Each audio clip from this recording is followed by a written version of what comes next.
It's a beautiful night in the back bay of Boston as the Red Sox welcome the Houston Astros. It's game one of a four-game series from Fenway.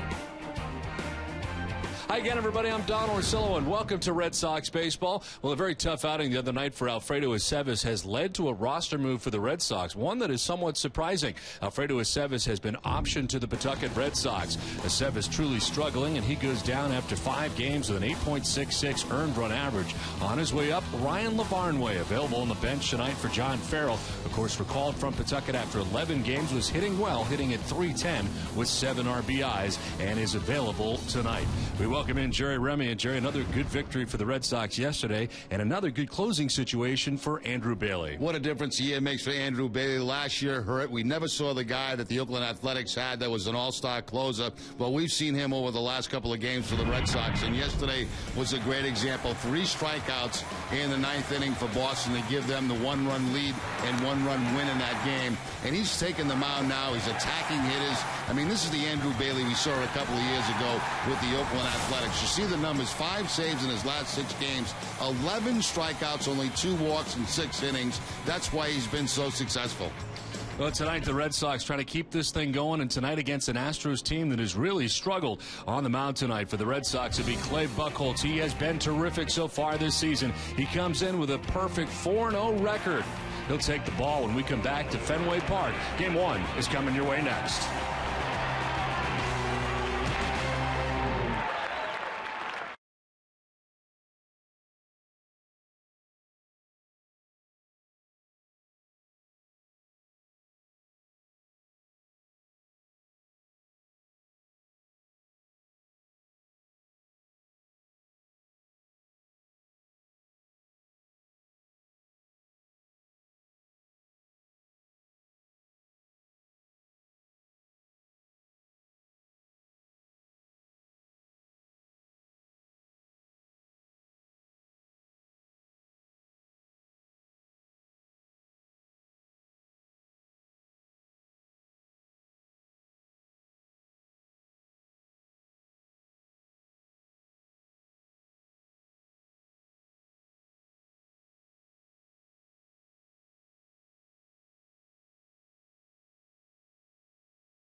Kia of New England, Mazda, Toyota's official site for deals by Toyota.com, and by Southwest Airlines.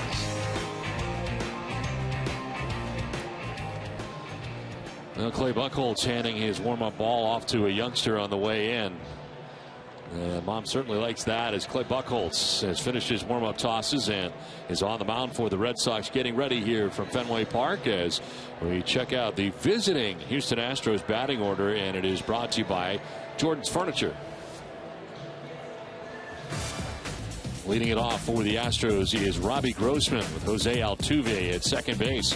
Jason Castro does the catching. He bats third with Carlos Pena, the Northeastern University standout, at first base. Chris Carter is the DH. Fernando Martinez in left field. Matt Dominguez at third base batting 7th. Rick Ankiel in right field bats 8th. And Marwin Gonzalez bats 9th for the Houston Astros, who come into Fenway Park for the first time as an American League team. As for the Red Sox, tonight's starters brought to you by Verizon Fios. Clay Buchholz gets his 5th start of the year, 4-0 with a 0.90 earned run average. Opponents hitting at just 184 against Buchholz. The Red Sox defense is brought to you on Nesson by Southwest Airlines. They are second in the American League with 6 errors in 21 games.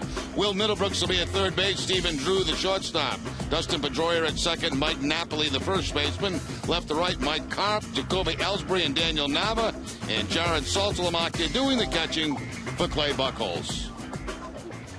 Well, the umpiring crew, Tim McClelland has the play calling the balls and strikes. Jerry Meals at first base. Marvin Hudson at second base. And Jordan Baker is the umpire at third. Now Buchholz ready to work to Robbie Grossman. And the first pitch of the ball game missing for ball one, and we are underway. Houston Astros coming in at 7-14 into tonight's action. On the ground, right side to Napoli at first base. He'll take it himself for the first out of the ball game. And set it down to Jenny Dell.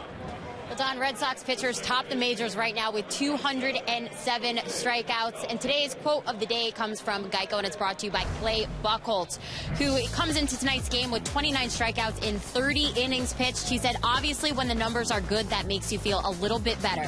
I feel like I've done the work in between my starts, and everything is going really good right now. Don Buchholz looking to become the first guy in the majors to get 5 wins this season. Well, it's been a very good start, Jenny, to this season for Clay Buchholz, and the numbers have been amazing. He really started in spring training, and it has carried right into the regular season. Both Lester and Buchholz, for that matter, but Clay with a nifty 0.90 earned run average coming in. Now batting is Jose Altuve. He is the smallest player in the major leagues and has been terrific, hitting at .353 with a home run and 9 runs batted in. 2-0 is in there for a strike, 2-1. Yeah, the Houston offense has been pretty good all season long. The problem with them has been their pitching, and they've got a lot of young guys on this ball club. There's Bo Porter, the manager for the Astros. They have won 2 games in a row coming into today's action, but again 7-14. Bo Porter, the 17th manager in franchise history. Of course, Brad Mills was the former manager at the helm of the Astros, and now on Terry Francona's coaching staff once again in Cleveland. Jose Altuve, 22 years old. Jerry's listed at 5'5", and I'm not sure he's 5'5". Did you say the smallest man in the big leagues? He is the smallest in the majors. 2-2 pitch. That'll miss inside, full count. Well, he may not be tall in stature, but he sure is stocky and strong. He is tied for the league lead in hits, along with Jed Lowry. They both have 30 to begin tonight's action. Now Altuve will take strike 3. Clay Buchholz with his first strikeout of the night. 2 down in the first inning. And the first strikeout comes on the cut fastball from Buchholz. Looks like the strike zone's a little bigger than it was yesterday for John Lester. It was really tight in that game last night.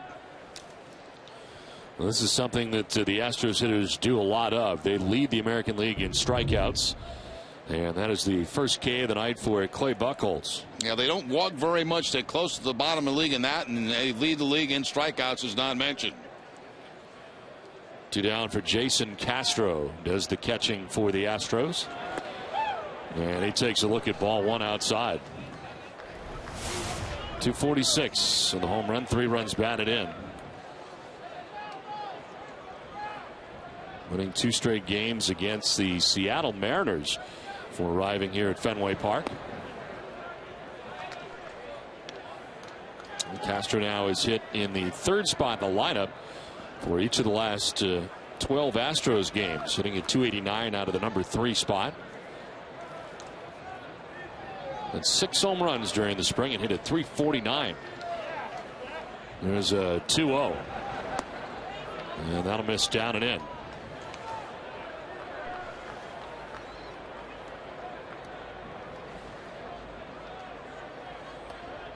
Carlos Pena waits on deck for the Astros, batting out of the cleanup spot. A Haverhill, Mass native. 3-0. Is going to be in there for strike one.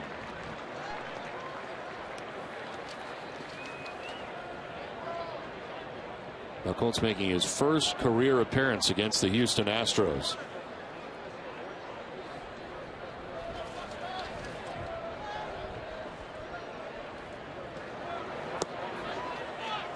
There's ball four, and down to first base will go Castro with 2 outs in the inning. First walk given up by Clay Buchholz of the night. That's only the 4th walk on the season for Castro, hitting out of that 3rd spot in the lineup.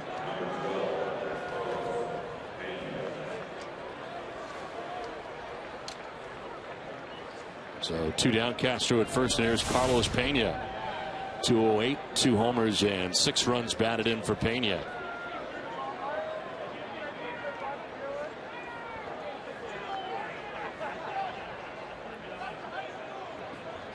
The split time between first base and DH for the Houston Astros in their first season in the American League.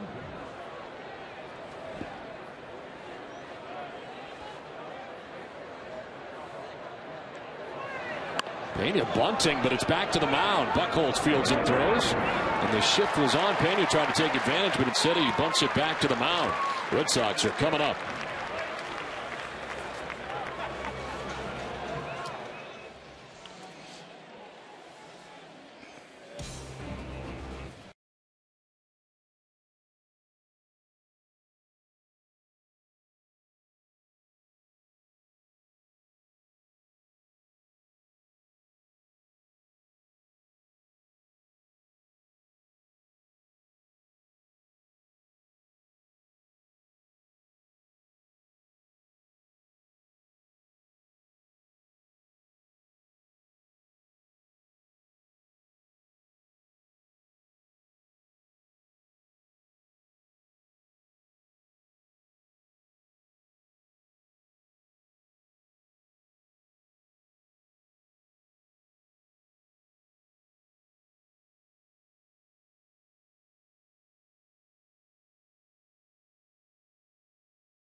First inning, and the Red Sox batting order is brought to you by your New England Chevy dealers. Jacoby Ellsbury leads it off in center field. Daniel Nava in right field batting second. Dustin Pedroia at second base with David Ortiz at DH. Mike Napoli at first base. Mike Karp getting the start in left field as Shane Victorino still ailing with the back injury. Jared Saltalamacchia does the catching with Will Middlebrooks dropping to 8th in the Red Sox order. He's at third base, and Stephen Drew out of the number 9 spot. And shortstop tonight for the Red Sox. And on the mound, Philip Humber is on the mound tonight for the Houston Astros. Humber, the former Chicago White Sox pitcher, has had a tough start to the season. 4 starts. He is 0-4 with a 6.63 earned run average. 19 innings. He has 8 Ks, 5 walks, and opponents hitting at .316 against Humber. And Jacoby Ellsbury leads it off for the Red Sox here in the bottom of the first inning.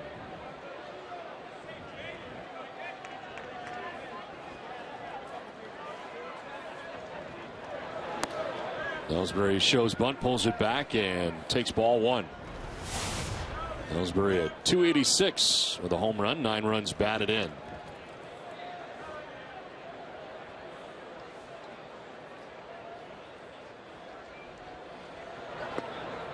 Humber in there for a strike, and it's 1-1. Umber had a perfect game under his belt, and not sure if that helped him out or hurt him looking back over the course of time since then.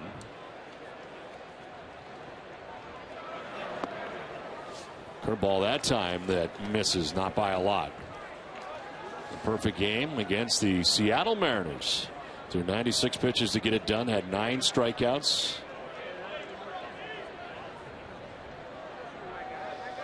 You can make an argument that the no-hitter kind of set Clay Buchholz back some, as it took him a while to get back to where he was prior to that. Here are the numbers for Philip Umber since the perfect game. In his case, a 7.26 earned run average in 28 games since the perfect game. As he tries to get back on track. Ellsbury sprays it foul, full count. Now, the 4 starts he's had this year have been against Texas, Seattle, the Angels, and last time out against Cleveland. And against Cleveland in that ball game on the 20th, went a third of an inning, giving up 8 hits and 8 earned runs. Doug Brocail, the pitching coach for the Astros, looking on as Umber deals. And a broken bat grounder right side. Altuve throws out Ellsbury for the first out. Let's take a look at the Astros defense. They're 8th in the American League with 12 errors in 21 games. Matt Dominguez at third base. Marwin Gonzalez, the shortstop. Jose Altuve at second, and Carlos Pena, the first baseman. Left to right, Fernando Martinez, Robbie Grossman, and Rick Ankiel, and Jason Castro doing the catching for Umber. 1 out, and Daniel Nava the batter. Nava getting the start in right field.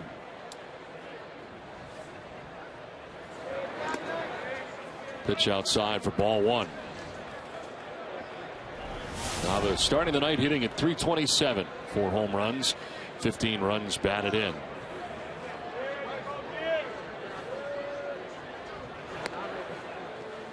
Umber started his major league career with the Mets. 2006, 2 seasons with the Mets, 2 with Minnesota, 1 in Kansas City in the last 2 years as a member of the Chicago White Sox. Signed by Houston as a free agent to a 1-year deal with a club option for next year.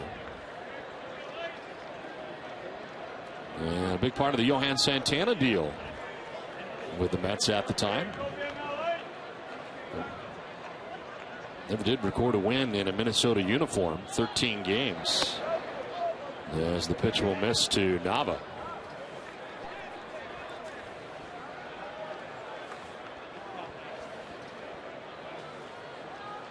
Dustin Pedroia waiting on deck. 1 out here in the bottom of the first inning.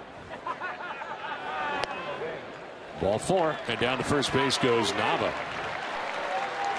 Nava now has 9 walks on the season to go along with 10 strikeouts. Always a very patient hitter at home plate.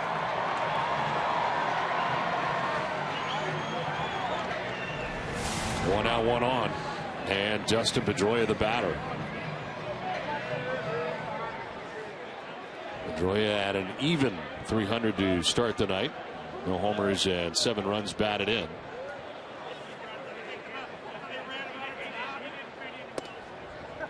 In there for strike 1 to Pedroia.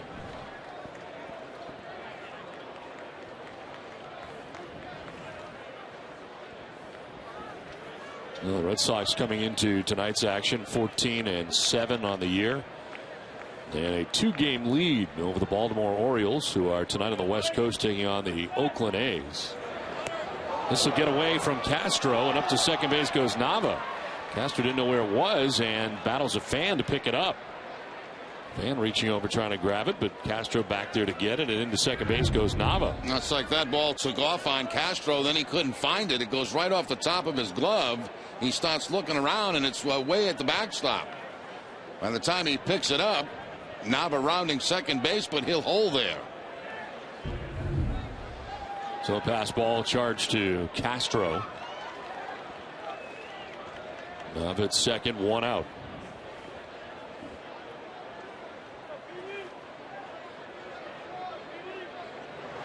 Pedroia grounds one back up the middle into center field, a base hit. Around from second comes Nava, and the Red Sox take a 1-0 lead. Pedroia picks up his 8th RBI of the season, and the Red Sox strike first. Well, certainly the pass ball hurts there. It gets a man in a scoring position, and Pedroia on a fastball. Ground ball right back up the middle. Pedroia picks up his 8th RBI of the season, and the Red Sox jump out to the 1-0 lead. Well, the Red Sox scoring first, and when they have this season, things have been good. They are 10-0. Pedroia at first base, 1 out, and David Ortiz coming up. David at an even 500 so far in the early going. No homers and 3 runs batted in for Big Papi.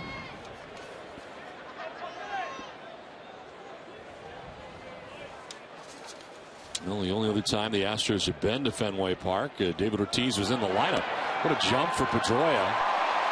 Steals second base without a problem. He was about halfway to second when the ball came to the plate. Yeah, I don't know what he picked off Umber, but he was just off, and Umber was still holding the baseball. Apparently now looking at all of Pedroia, or he would have stepped off.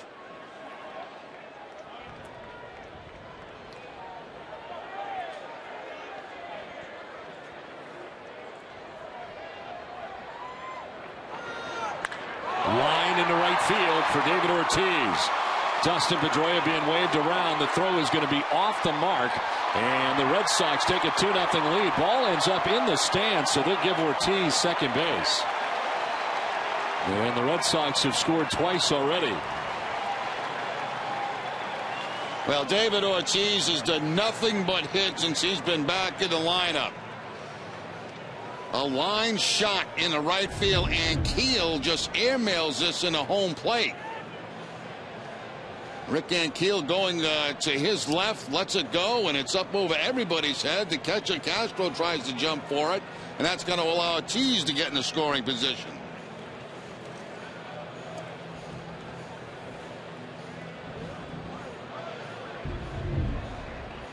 So Rick Ankiel, and question is here, I don't know if John Farrell's arguing where Ortiz should be placed.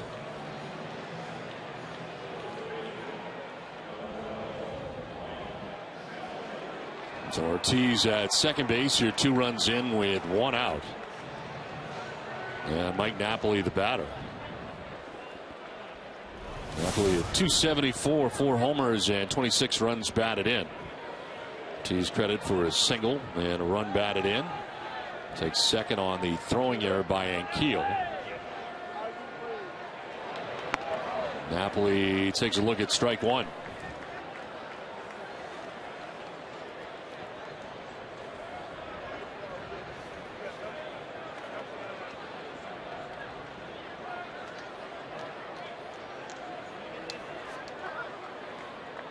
So another shaky start here for Phil Umber right out of the gate. Still has only 1 out.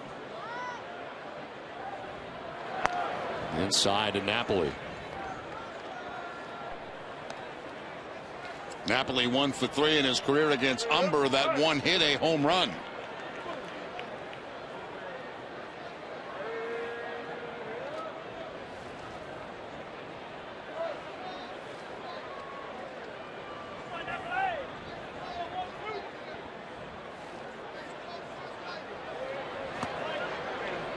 And a cross-up that time. I think it looked like Castro was expecting some type of off-speed pitch, a breaking ball. Instead, he got the fastball from Umber and got crossed up. He was very fortunate to make the catch on that pitch. Well, join NESN and AT&T in support of the One Fund Boston to benefit the victims of the marathon bombing. Text Boston 80108 to donate $10 now or visit onefundboston.org. Message and data rates may apply. For full terms, go to mgive.org/T. There's a 2-1 pitch and a curveball that ends up over the head of Napoli. Breaking ball that just slips out of the hand of Umber and way over the head of Mike Napoli.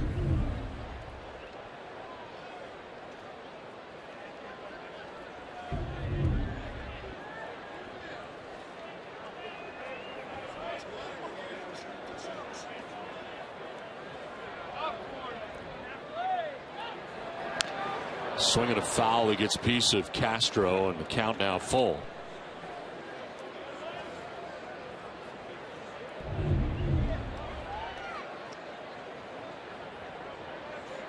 I think it might have been some dirt that came up when that ball bounced up into the eyes of Castro.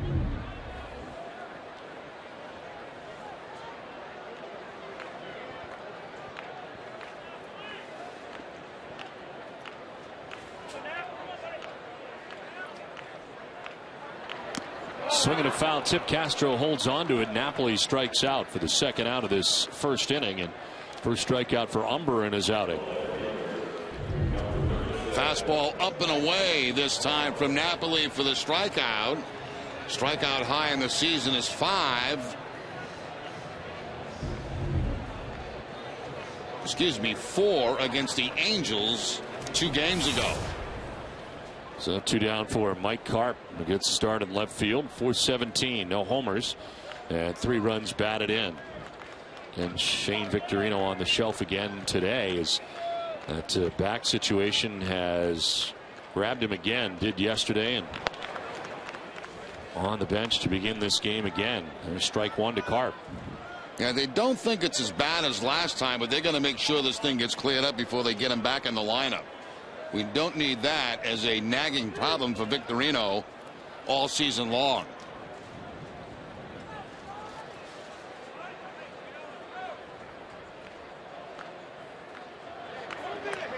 This one fouled off 0-2. Shane had knocked in the go-ahead run with an RBI double in the 5th inning yesterday, but would end up leaving in the 7th inning with back tightness. Also had to leave the game in the 8th inning on Saturday with the same injury, and missed both games of the day-night doubleheader against Kansas City.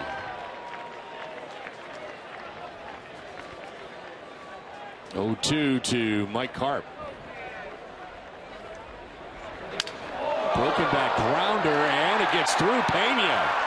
No doubt the bat was a problem as around comes Ortiz. Throw to go to second, and safe there is Mike Carp. Ortiz scores, and the Red Sox take a 3-0 lead. I think Carlos Pena had one eye on the bat and the other on the ball, and it gets by him. Yeah, I totally agree with you, Don. You know, that's a tough play for Pena down at first base. He's got the bat going down in his direction. He's got the ball going down in his direction. He's trying to knock it down because there's a man at second base. Ball bounces up over the glove. It was going to be very close. It's a good thing Carp was safe at second base, because Ortiz, you can see they're just coming across home plate. Throw to second by Ankiel, not quite in time, and the Red Sox pick up another run on the base hit by Carp. Well, Carp has 6 hits, 5 of them have been extra base hits, and an RBI double here at second base now at 2 down in the inning. Jared Saltalamacchia, the batter.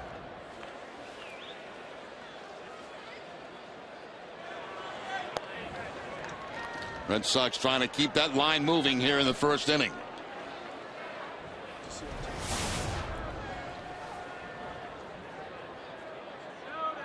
Key matchup brought to you by Acura. Jared Saltalamacchia 3 for 8 against Philip Umber. 2 homers and 4 RBIs. 1-0 is a swing and a miss.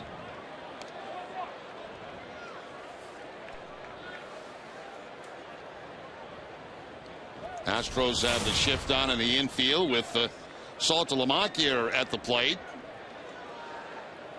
Altuve back on the outfield grass, about 10 feet.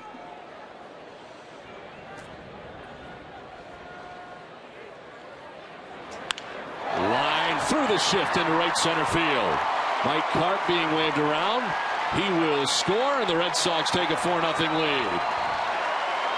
Jared Saltalamacchia drives in his 7th run of the year, and Boston puts a 4 spot on the board here in the first inning. Now all this started with a walk to Daniel Nava, the second hit of the ball game. Since then, a single to drive in a run, a single by Ortiz to drive in a run, a strikeout, a double, and now the single by Saltalamacchia. Saltalamacchia picks up his 7th RBI of the season.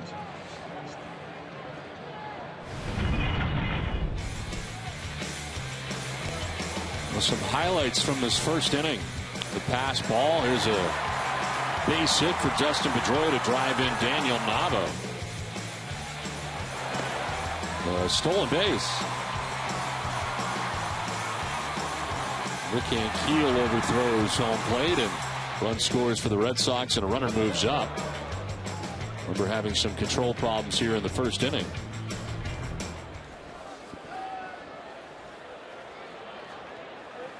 Now Will Middlebrooks with Saltalamacchi at first base, and this one foul to the screen.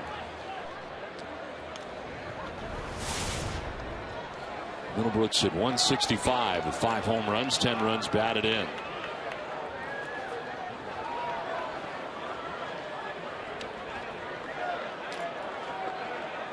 The Red Sox outscoring opponents 16-3 in the first inning.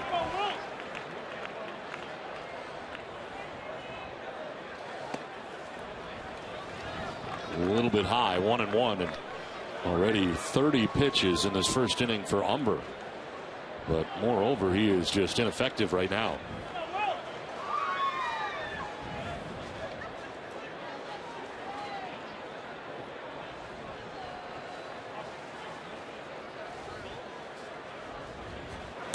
This one fouled back, and it's 1-2. Good pitch there for Middlebrooks to swing at. John Farrell was asked about Middlebrooks this afternoon in his press briefing, and he said he's just got to start swinging at more strikes. A lot of times he's been chasing pitches that have not been in the strike zone, and that's caused some of the slump that he's been in. He says when he swings at strikes, he's been having good solid contact.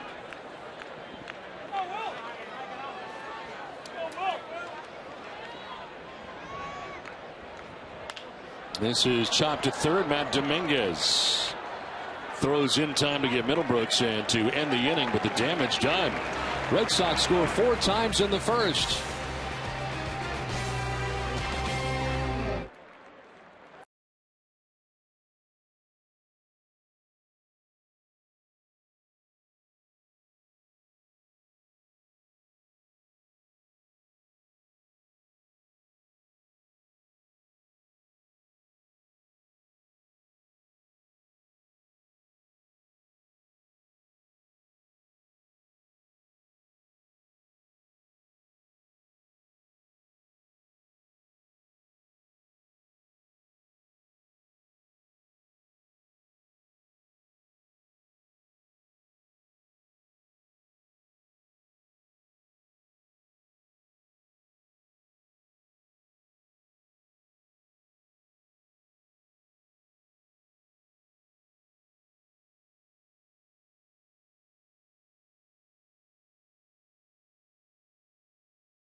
But part of it is Jerry. You're Jerry. You're not Joe. No. Jerry does not have a hobby still at this point, right? You don't have a hobby. No, I don't, Bill. I really don't.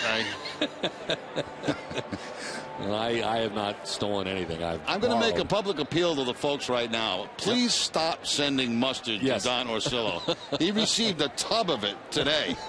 I mean, this was enough mustard to last him for 5 years. between what he's stolen and what he's received since. Please do not send any more mustard. There's no more room in this booth for mustard. Look at this thing. Let me show you this. This is from the nice people of Sierra Nevada. Look at this. Look at this. Look at this tub of mustard. This is. He's going to have mustard on his pasta, mustard on his steaks. He's going to have mustard everywhere. I don't even think I like mustard anymore. Oh, you better like it because you got like this tub you got to take home with you tonight. Enormous. Thank you to the people. This is actually spicy brown mustard. Spicy again. Yeah. See, you can't give it away. This is in the air down the left field line.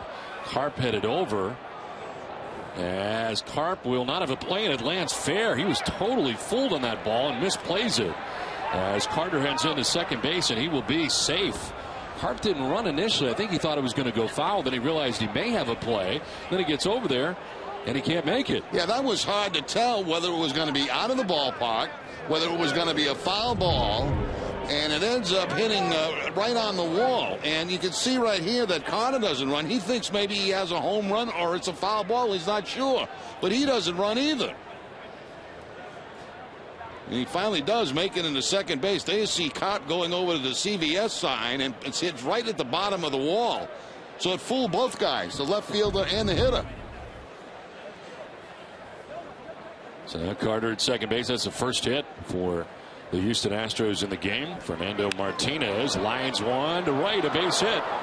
Carter being stopped at third base by Dave Tremblay, and it's first and third with nobody out here in the second inning.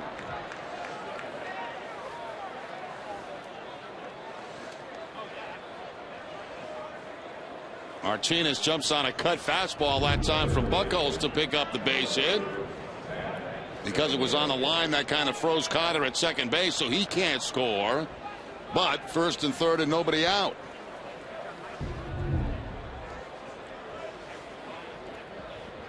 Matt Dominguez coming up here for the Astros.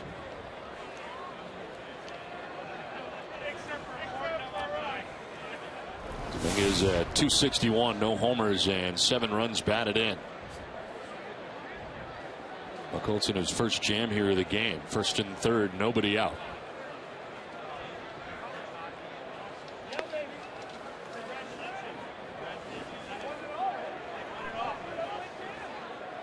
Dominguez acquired by Houston along with Rob Rasmussen from Miami in exchange for Carlos Lee, who had been a longtime Houston Astro and big fan favorite in Houston.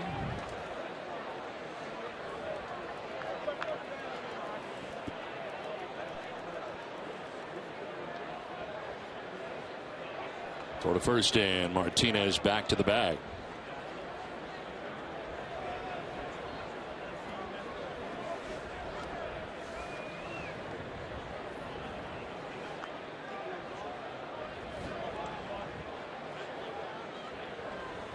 Astros have only grounded into 7 double plays so far this season, but Dominguez has grounded into 2 himself as he bats here with runners at first and second and nobody out.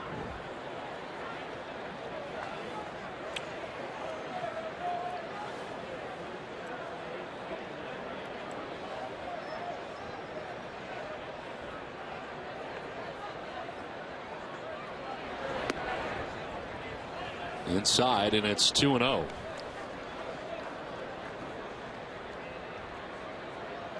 Buchholz walked a batter with 2 outs in the first inning, but they got Pena to bunt back to him to end the inning. But here a double for Carter down the left field line that ends up getting in. A single for Martinez, and it's first and third.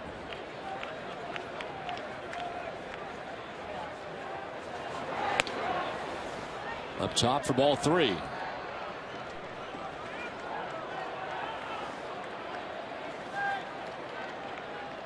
Dominguez has been hot for his last 8 coming into tonight's action. The Astros third baseman.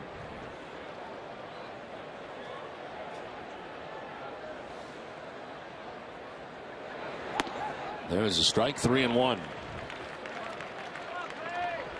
Houston on the road so far this season, 3-6. And Red Sox are the first American League East team that they have played so far this season. Overall, 7-14 for Bo Porter's team. Right now, tied for last in the American League West was Seattle, who they just took 2 out of 3 from. 2 teams over 500 in the West, the Rangers and of course the Athletics, who we just saw. And certainly the Angels start has been quite a surprise. They're just 8-12 to begin the year.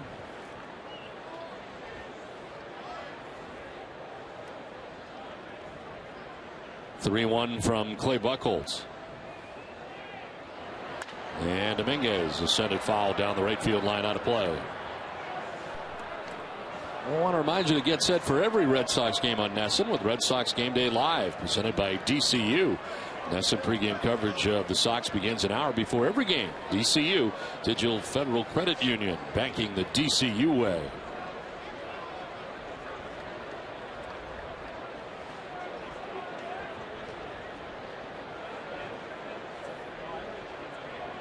(3-2) pitch coming to Dominguez. And the foul down the right field line.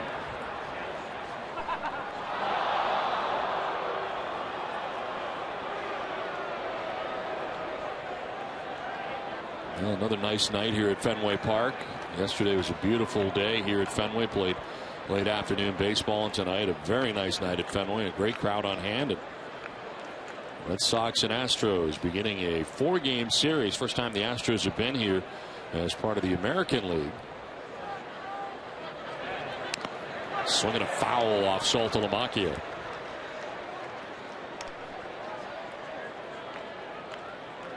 They are one of 3 current teams in the majors who have not won a game here at Fenway Park. The Reds and Giants are the other 2.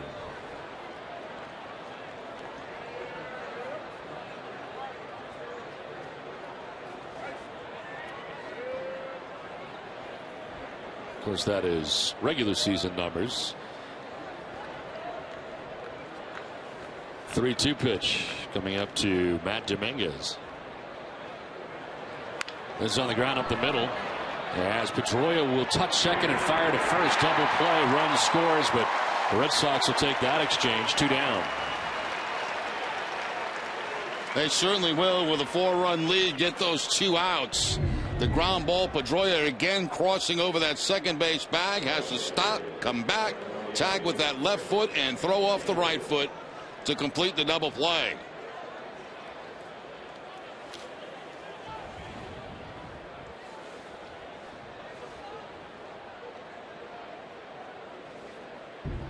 So 2 down, bases empty. Here's Rick Ankiel.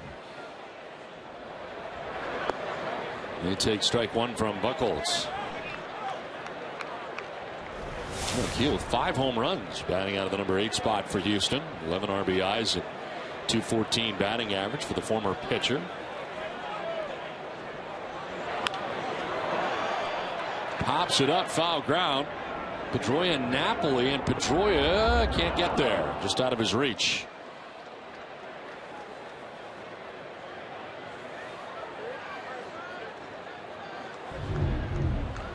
Just running out of real estate. You see Pedroia calling all the way. He's up against the camera well, and in about the second row of seats.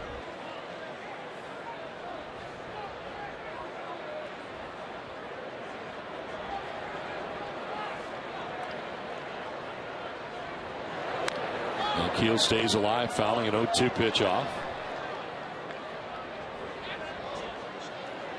When he was a pitcher, now he's 99 through 2004 with the Cardinals. He's 13-10 with a 3.90 earned run average. Once got wild and then back to the minor leagues as an outfielder. We saw him in Kansas City over some time with the Royals. Rolls it over foul down the first baseline. We'll do it 0-2 again.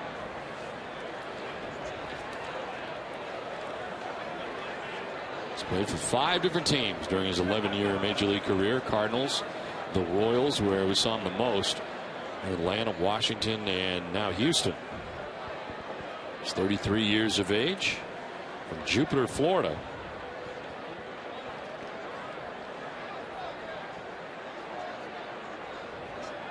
(0-2). Not chasing 1-2. Must have been nice for Ankiel when he was with the Cardinals because their spring training home is in Jupiter, right? Yes. Don't have to move.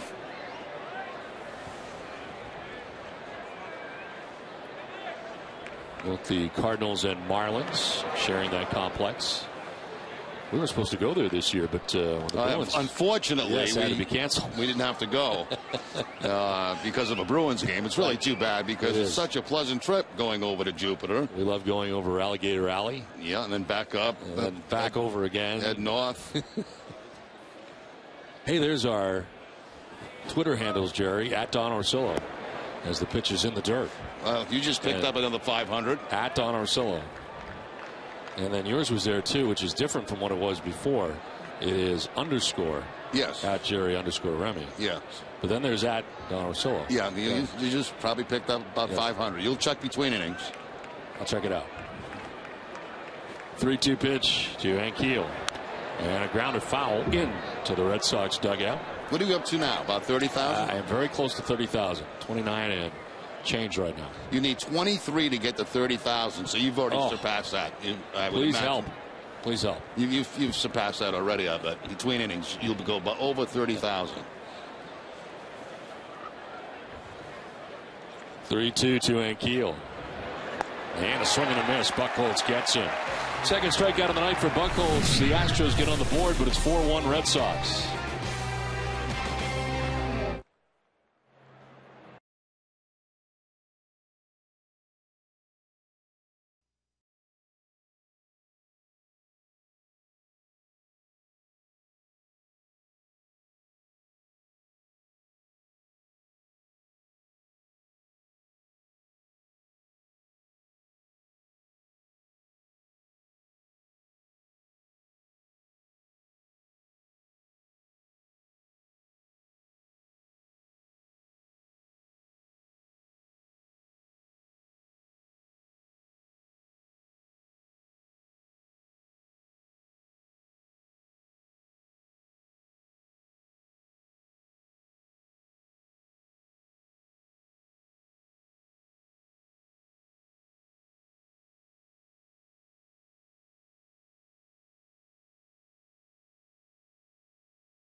Four to 1. Red Sox on top of the Astros as Stephen Drew, Jacoby Ellsbury, and Daniel Nava about here in the home half of the second inning. Red Sox sent 8 men to bat. In the first, scored 4 times. Drew grounds to second. Now Tuve throws him out at first base. One down here in the second. Now what did I tell you, Don? You'd pick up about 500. Yeah. You've picked up 500 during the commercial break. That so is you're over outstanding. 30,000 now. Congratulations. Thank you, and I thank all of you out there. I hope I can provide something for those tweets from every now and again. It's of interest. Yeah, you got to cut down on the pictures. You send too many so? pictures. Yes. You don't like pictures? They're okay once in a while, but you got to cut down on the pictures. It's too many pictures. Every tweet you send's got a picture in it. Well, I feel like you need some sort of illustration. You know, like a caption under a picture.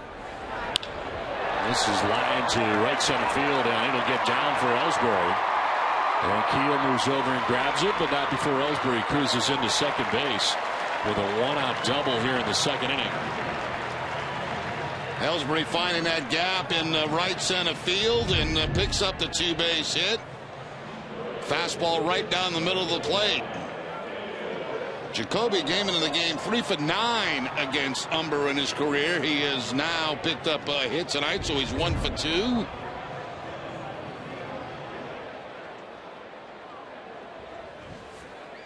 Ellsbury at second base, 1 out, and Daniel Nava, the batter, walked to get to second on a pass ball and scored the Red Sox first run of the night. Second time through here for the Red Sox against Philip Umber.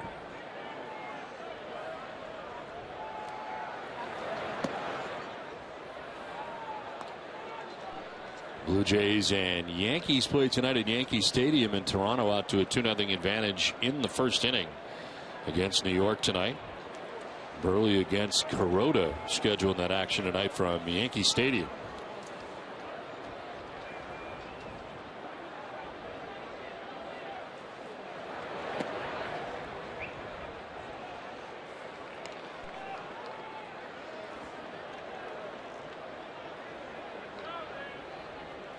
Houston will go to New York for the next 3 games after this 4-game series. It is a 7-game trip for the Astros.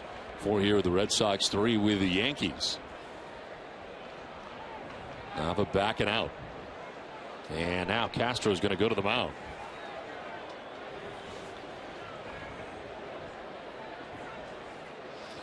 Well, the Sox and Bruins both in action tonight. You can watch the Sox and Astros here on NESN and follow the Bruins game against Tampa Bay on NESN Plus. To find your NESN Plus channel, visit NESN.com/NESN Plus. I understand the Bruins are tied with the Canadians for the division lead right now. All games very important right now as to where they will seed in the postseason. 2-0 pitch is going to miss. 3-0.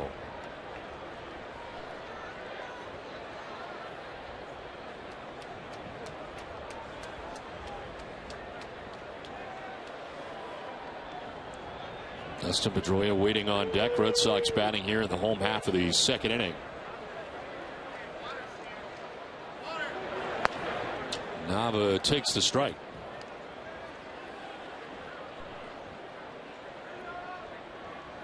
And the last time the Astros were here, June 13th through the 15th of 2003. That was the first series ever played between the Astros and the Red Sox. Red Sox have been back to Houston a number of times. Some of the Astros fans making their way to Fenway Park.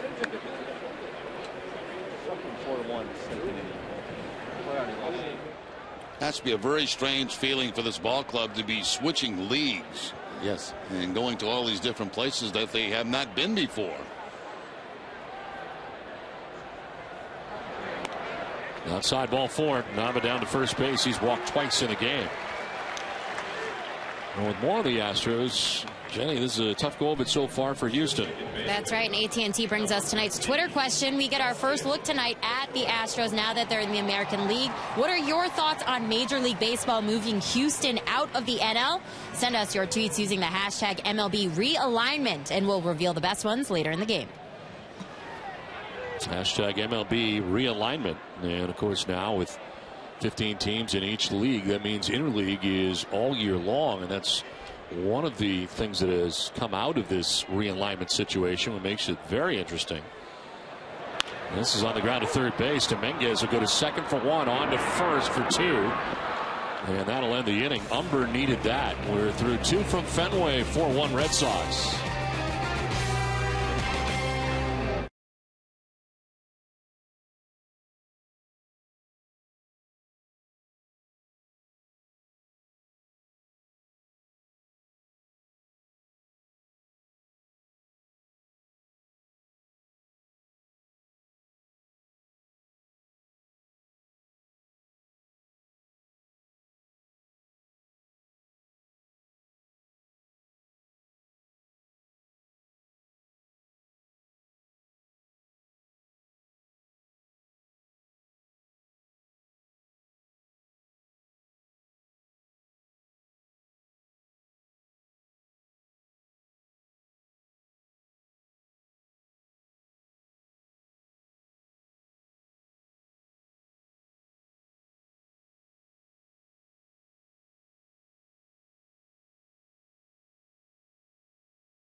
Marwin Gonzalez, number 9 batter for the Astros, coming up to lead it off. I didn't know there was a TV down there, Jerry. There's TVs all over the ballpark now that I'm finding. What? Yeah, part of the offseason improvements and some of the overhangs here at Fenway Park. They added televisions for a lot of the fans back there underneath in the grandstand. Marwin Gonzalez standing in here. You got me by surprise with that. Yeah, you didn't know. You know what I'm talking about? No, now? I know what you're talking about. Yeah, there's TVs in the grandstands. Yeah, everywhere. Yeah. But I didn't know you were going to come out of the break with that. Well, I saw it. It was a shot they had, and I saw the TV, and I thought, wow.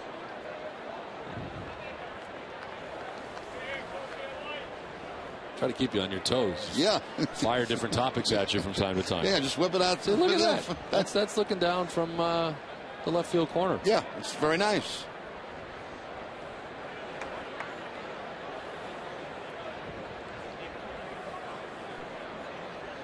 A lot of improvements this year. New padding out in the outfield, a new screen behind home plate.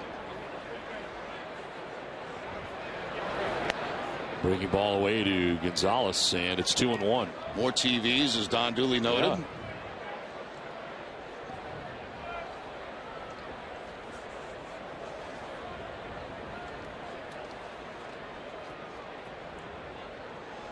Yeah. '24-year-old Marwin Gonzalez. Last year playing in a total of 80 games for the Astros. Came over from the Red Sox for Marco Duarte and Cash in December of 2011. He's in the Red Sox system. 3-1 pitch is out towards left center field, and that is going to get down. One hop the wall as Ellsbury plays the carom, but Gonzalez into second base, sliding with a double to begin things here in the 3rd inning. Well, some special guests standing by with Jenny Dell. That's right, Don. I'm here with some Emerson College students who have done something quite amazing. You see the shirt here. Chris, tell us where the concept came from this shirt. Why were you compelled to help out? Well, me and Nick were sitting there and we were watching the news and we felt very helpless. So from my background, I used to make T-shirts back home with my dad. So I looked up to Nick. He was at his computer, and I was just kind of like, why don't we just make a T-shirt? I mean, it seems simple enough. The Boston Marathon colors. I mean, let's just get some letters on a T-shirt and see where that goes. Now, over $600,000 you guys have made. How amazing is that? It truly feels so amazing, and there's been a huge outpouring of support from the community and, you know, even beyond Boston area and anywhere else. It's been truly amazing, and it means so much to us that we can be a little part of it. And Lane, can you tell folks at home how would they be able to get their hands on these shirts? Absolutely. Just go to www.facebook.com/StayStrongBostonStrong or www.inktothepeople.com. Well, thank you all for all that you have done. Here are some hot dogs from Mr. Jerry Remy himself. Thanks for being our fans of the game. And fans at home, if you have a good story of why you're coming here to Fenway Park, go to NESN.com/stories and let us know why. All right, Jay, thanks very much, and thanks to them. That's terrific. As Robbie Grossman here drives one down the right field line. Long run for Nava towards the stands, and he will lean in but have no play as far as he could. Ball left the bat. You start thinking about the possibility of that hitting the foul pole, but it does fall short of the foul pole and about 4 rows back in those seats out of the reach of Daniel Nava. Boy, that's a lot of money they've raised in those T-shirts so far. That's great. Unbelievable.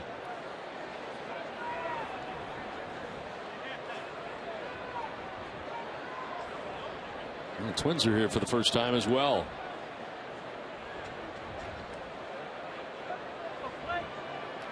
One-two to Robbie Grossman. And a swing and a miss. Buchholz picks up his 3rd strikeout. He's got 1 in every inning so far. Buchholz rearing back with the fastball. Everything up in the zone that time to Grossman. You see the 4th pitch up high in the strike zone. The pitch zone on NESN is brought to you by Amica. Amica Insurance, great service, great coverage, and a great price for auto, home, or life insurance.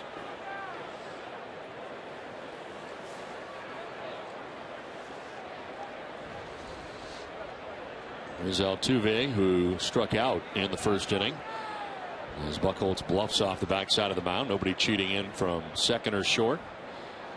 And Gonzalez went darting back to the bag.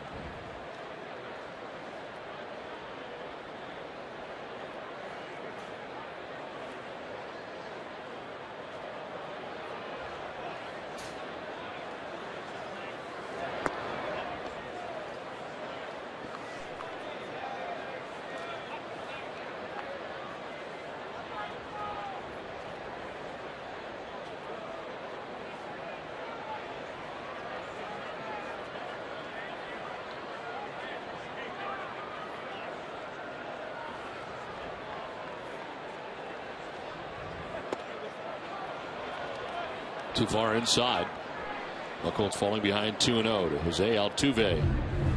See where this ended up. Trying to frame it there with Saltalamacchia to bring it back to the corner.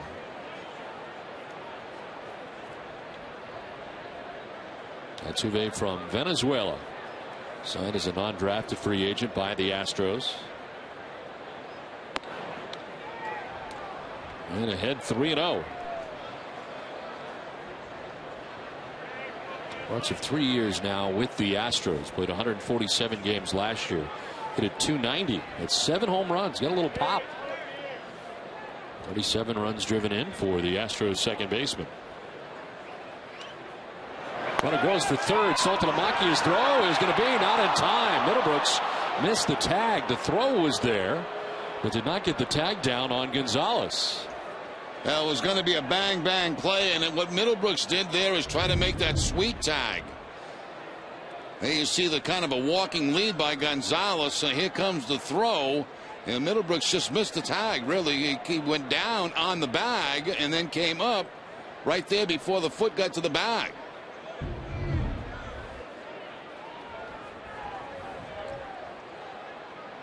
.3-1 is down the right field line, foul.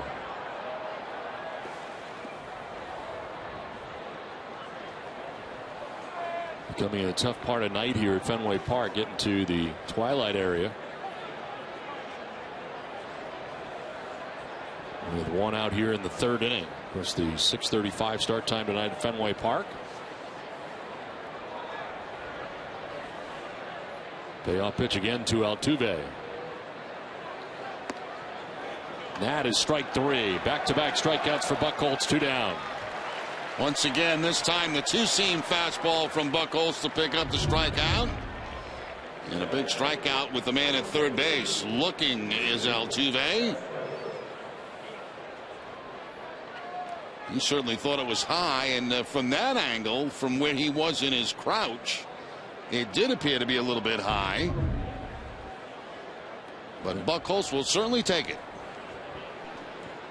And 2 down. Jason Castro, the batter. Walked in the first inning. The only free pass served up by Clay Buchholz in his outing.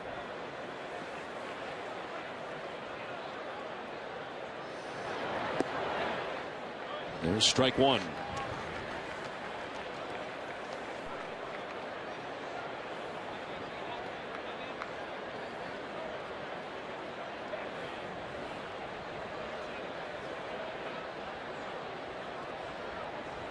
Marwin Gonzalez getting his walking lead at third base.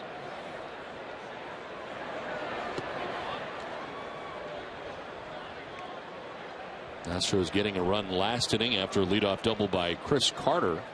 He would score on the double play grounded into by Matt Dominguez.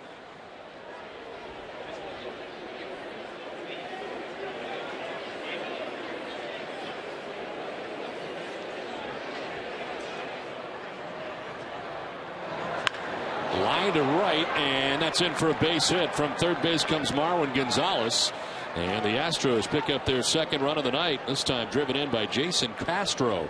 A 2-out RBI single. He got a changeup that time from Buchholz that stayed up in the strike zone and is able to put it on the line in the right field. Buchholz would like that pitch to be a little bit lower and away from the left-hander. It stays upstairs just a bit. And Castro picks up the 2-out base hit. So after the 2 strikeouts, another run comes in for the Astros. So 2 down. Castro at first. Here's Carlos Pena. Tried to bunt his way on as the Red Sox went into the shift. They're in the shift again. And first time he bunted it right back to the mound to Clay Buchholz.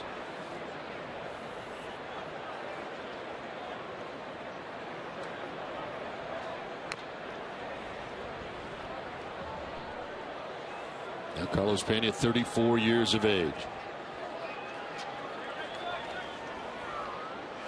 And last year returned to Tampa Bay for second go around with the Rays.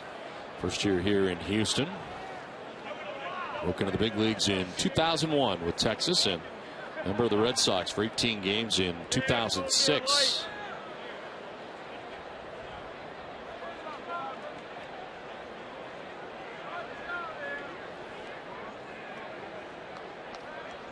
Drafted by the Rangers in the first round after leaving Northeastern University, where he was majoring in engineering at the time at NU.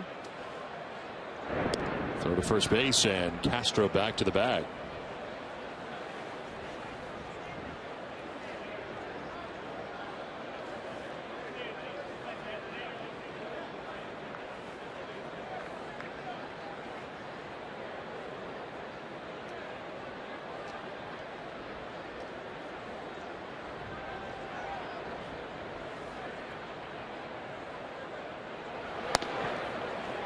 .92-mile-an-hour fastball up and away.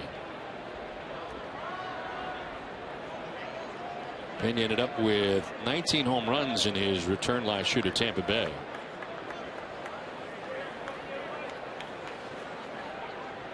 Most he's had in a season was 46, and that was in 07 with the Tampa Bay Rays.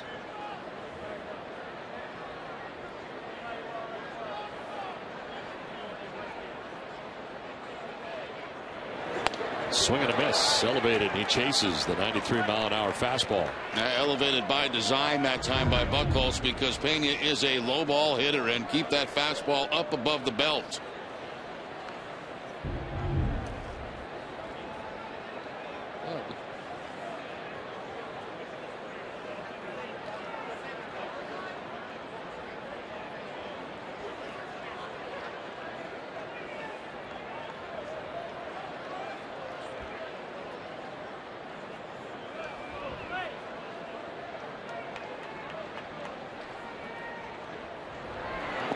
In the dirt, and it's blocked by Saltalamacchia. Count evens at 2-2. Another good job here by Saltalamacchia on the curveball, expecting that ball to be down, and covers up everything down to his knees, gets that glove between his legs, blocks the ball, and no advance for Castro at first base.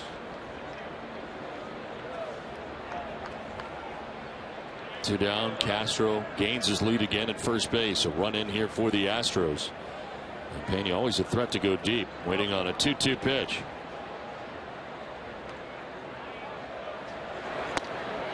Inside for ball 3.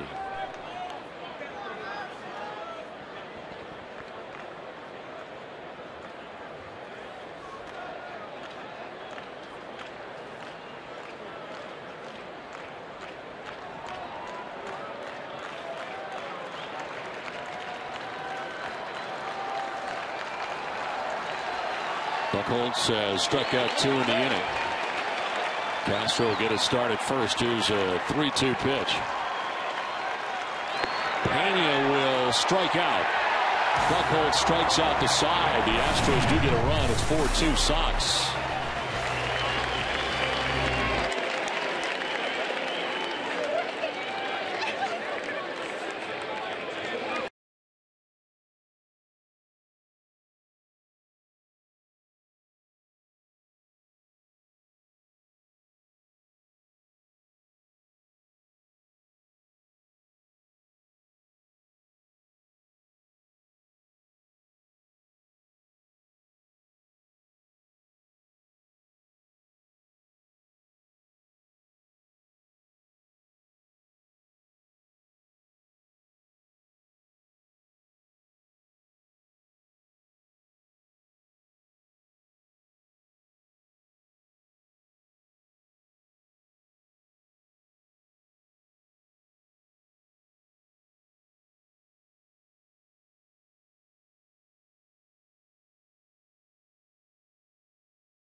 bottom of the third inning back at Fenway Park. Red Sox have a 4-2 lead.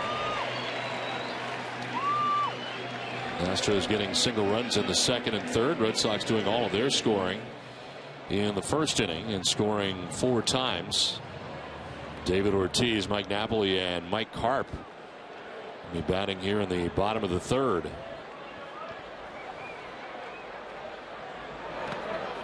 In the dirt from Philip Umber.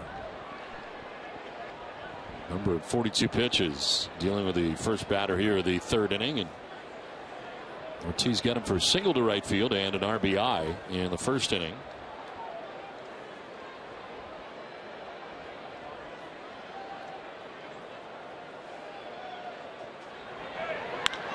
In the air to center field. Robbie Grossman going back, still going, looking up. It is gone.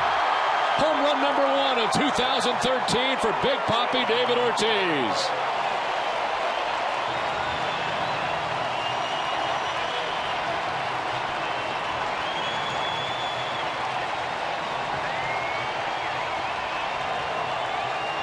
Well, with every at-bat, Ortiz gets more and more comfortable. What's impressed me is the fact that he has used the whole field, left field, right field, and now center field for the home run. Not much thought about that one once it left the bat.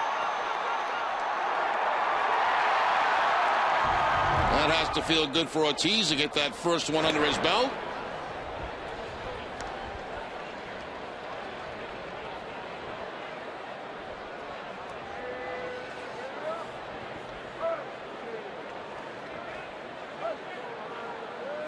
Mike Napoli will swing and miss and is down 0-2. Well, the Sox now have hit 19 home runs on the season, and with it, Hess Express donated another $500 to the pediatric trauma program at Boston Children's Hospital. Brings the season total to $9,500. Hess Express committed to helping the cause. 0-2 down and away to Mike Napoli.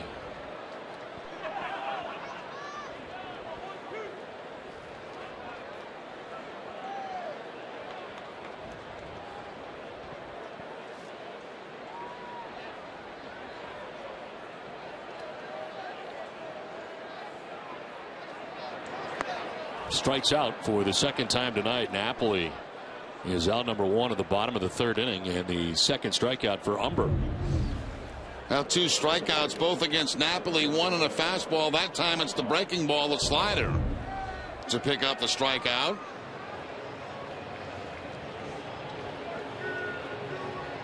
One out, and Mike Karp coming up. Karp with a double. Came around to score the Red Sox 4th run in the first inning.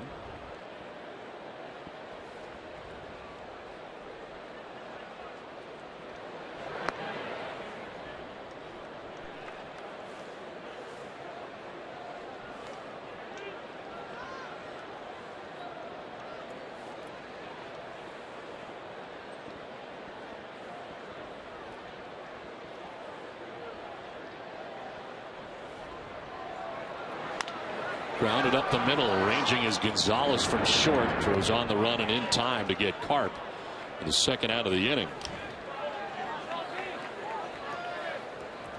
So Karp retired. That'll bring up Jared Saltalamacchia. Jared with a single in the first inning to drive in a run, his 7th RBI of the year.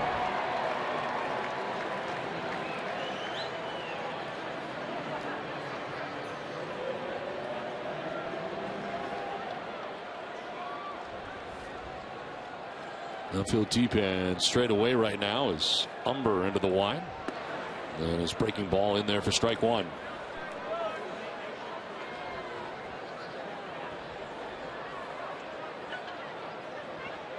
Shift on here in the Astros infield on the right side. Saltalamacchia drove it right through that shift first time up.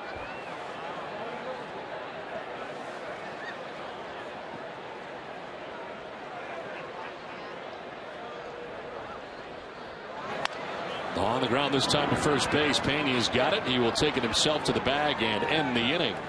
Red Sox had a run thanks to the home run of the first home run of the season for Big Papi. 5-2 Sox.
Bank. You put your family first, your job first, even your team first. Isn't it time someone put you first? Eastern Bank does just that.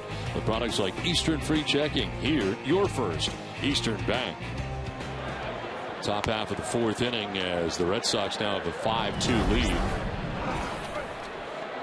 As leading it off is Chris Carter, Fernando Martinez, and Matt Dominguez to bat in the inning. And Buchholz with an 0-1, and that is strike two. He goes around. Great to have Sam Kennedy back with us. And Sam, generally we meet with you during spring training at least once, but here we are in the regular season, and a lot has happened already during this regular season. And let's start first of all with the first game back here at Fenway Park after the Boston Marathon tragedies, and really the whole community coming together, and so is the sports community in Boston, it appears. Yeah, it was a special moment for everyone who lived through the horrific events of the Monday marathon, and we were proud to play a small part in the healing process, which is underway now. And the front office here, the Red Sox, is always doing a terrific job really to gather together quickly and put together a terrific ceremony before the game. Yeah, you know, Dr. Charles Steinberg and Sarah McKenna really made our whole front office proud. Chris Carter striking out. That's 6 Ks for Clay Buchholz. Understand as we look at the strikeout. Curveball this time from Buchholz, and ahead in the count, just throw it off the plate, trying to get Carter to chase it. He does. First out of the inning. We have an ownership group that has tried to be active in the community, and I think that day was a great illustration of that. So we're trying to get back to some normalcy now, and baseball helps us all do that. And you get some hockey coming up here at Fenway. We do, yeah. We announced today the return of Frozen Fenway, Jerry. I know it's one of your favorites. Hard to believe. Back up the middle into center field as Fernando Martinez get a base hit. Hard to believe it's going to be the third version of Hockey East coming back to Fenway. Commissioner Joe Bertagna was on hand earlier today, and the folks from UMass Lowell, who went far in the Frozen Four, threw out the first pitch, and we're excited to bring this event back, and very grateful to Mayor Menino and everyone at the city who partnered with us to bring this event back to the ballpark this coming January. You've had so many different things at this venue, but that really is a special one. It is. You know, we had over 90,000 people come through the gates during that 2-week period in January, and it's great because we have free public skating for kids and college hockey, high school hockey, corporate events, and of course the front office game between the Red Sox and Nesson. And in case you guys forget, we're actually 2-0 versus your guys. Well, Jerry and I haven't played in that, and if we did, it may be a little bit different. Maybe a little different story. Yeah. Jerry's known as a goon around most of the hockey circles. Add some force. This is down to third as Middlebrooks turns to second for one, on to first. It's a double play. Sam Kennedy, thanks for stopping by. Thanks, Tom. And good luck with this Winter Classic coming up here. It's 5-2. Red Sox have the lead.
Bottom of the fourth inning, 5-2. Red Sox on top, and Will Middlebrooks leads it off and takes a pitch outside for ball one. We thank Sam Kennedy for stopping by, and looking forward to Hockey East action going on here outdoors at Fenway Park. Now, the other great part about that is the public skate. You know, they get kids in here and be able to skate around Fenway Park in the rink. This returning to Fenway Park and Mayor Menino's community skates that have taken place here for residents of the city of Boston for 2 free days of skating. This is on the ground, foul outside of third.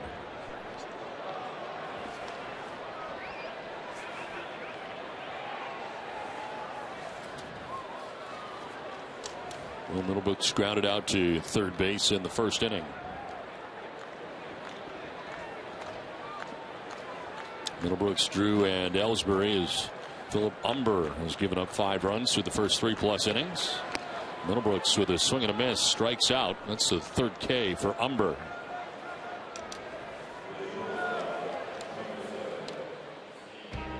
NESN's coverage of Red Sox baseball is brought to you in part by Eastern Bank. You always put others first. Wouldn't it be nice if your bank did the same thing with products that make life easier and a commitment to helping those in need? Here, you're first. Eastern Bank. 4 in a row now retired by Umber. 1 out in the fourth inning, and Stephen Drew runs up but takes ball 1 down and in.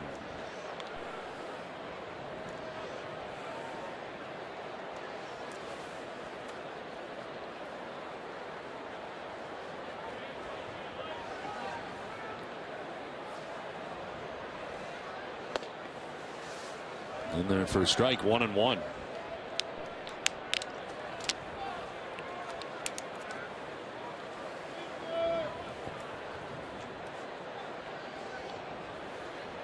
Umber has retired 5 of the last 6.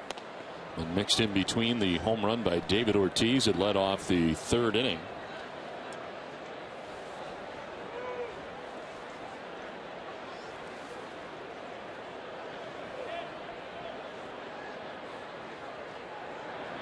Why don't you play in that hockey game for NESN?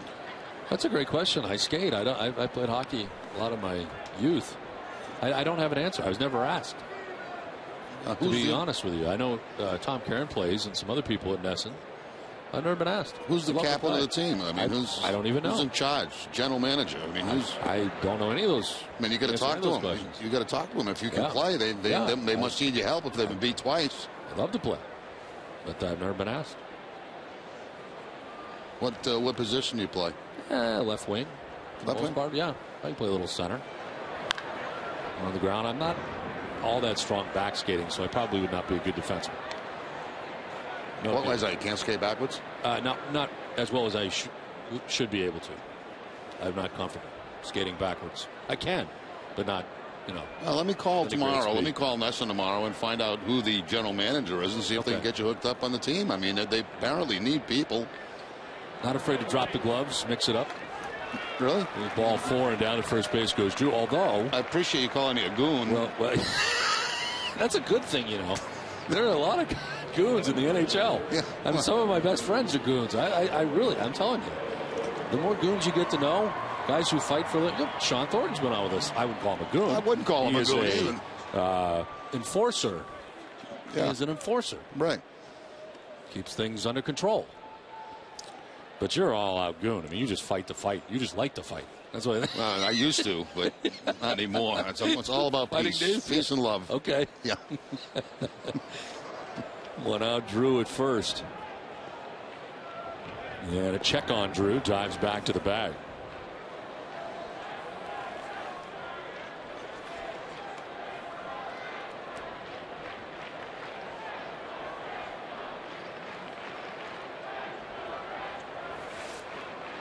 I would actually come to see that game if you played. If I was in it? If you were in it, yes.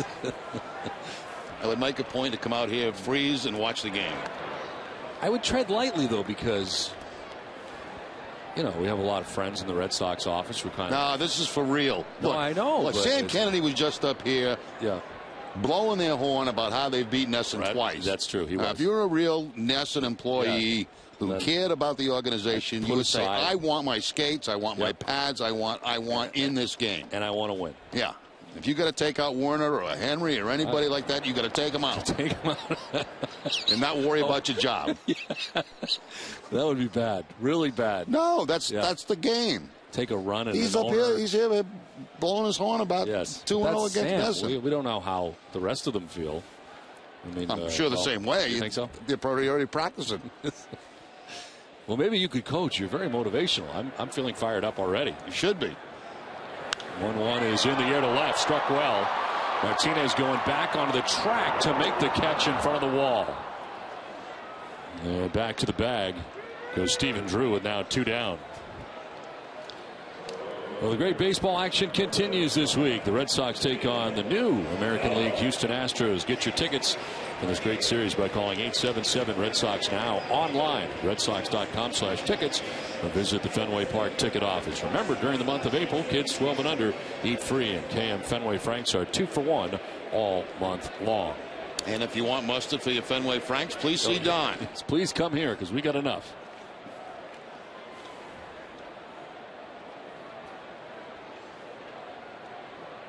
Two down with Drew at first and Nava the batter. I'll bet Tom Caron's a good hockey player. I bet he is. I've not seen him. I've seen pictures of him.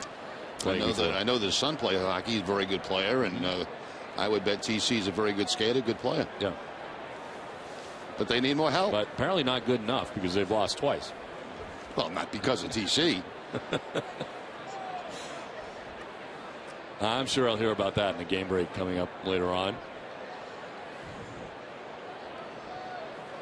2 outs. Drew is at first base, and Daniel Nava waiting on an 0-1.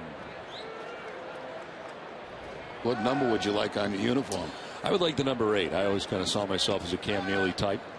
Really? So, yeah. Okay. If nobody else has an 8, we'll give you 8 for the Nesson squad.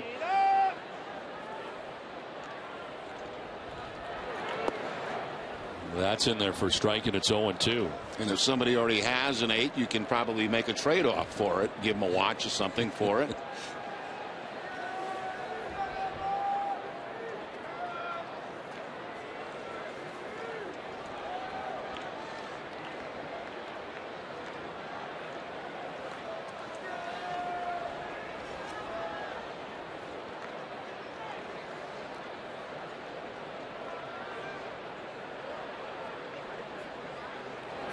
Swing and a miss, and Nava strikes out to end the inning. 4 strikeouts for Umber. We are through 4 from Fenway. 5-2 Red Sox.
You can see right here the Red Sox are auctioning off these authentic game-worn jerseys with autographs. You can go to redsox.com/bestrong. These are the jerseys that they actually wore last weekend, and all the proceeds will go to the one fund. So the auction ends tomorrow at 7 p.m. Get on there and bid. All right, thanks very much, Jenny. And this one is fouled back, and we hope that everybody does. Great jerseys, too. David Ortiz has already brought in $30,000. The bid is at $30,000.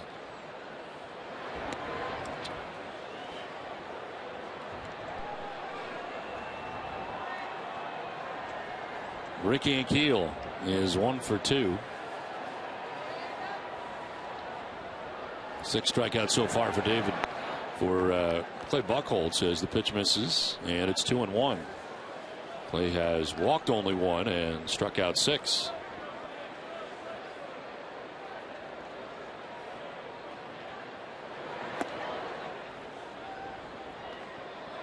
It's Ankiel, Gonzalez, and Grossman to bat here in the 5th inning. Stacked up on the right side defensively in the shift.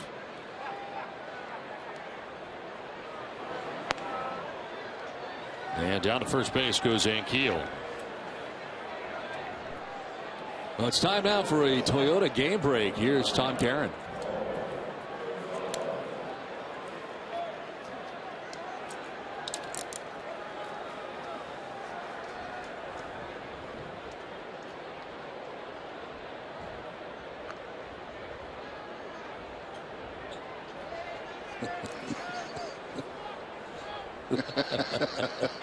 I thought that Toyota game break was awfully early. We don't usually go that early, but I had a feeling there was going to be a response, and we got it. TC's already fired up for the game. I can tell. That's a good thing. And I do think you should coach. I really do. I like to see you behind the bench. I don't know enough about the game, though. I mean, I can tell you guys to skate, skate your lane, and I can tell you to back check, and I can tell you, all that stuff. But just your inspiration alone would be enough. Just tapping the lines. I don't get all that stuff. I think you'd be great. It's like I'd be the kind of coach I'd leave a guy if they're playing good, just leave them out there the whole time. Yeah, the whole time. Extended shift, like 10 minutes. Maybe between now and then I can learn the game better. Yeah. And maybe I will coach our squad. But I'm a part-time employee. That's the problem. I don't know if I can. Oh, I think you can. You're definitely Nesson. I mean, look. Yeah. It says Well, Nesson. I'm very proud to be with You're Nesson, part of Team Nesson every day. Right. Short lead at first for Ankiel as Gonzalez will take a look at a strike.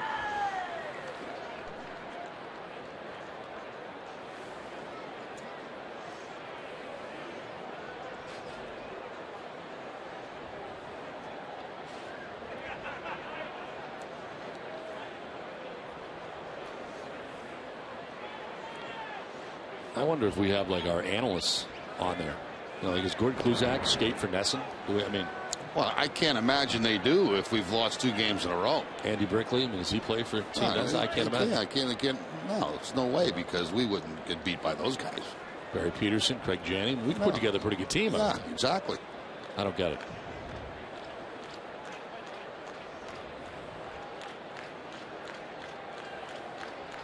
Conversation here with McClelland and Gonzalez.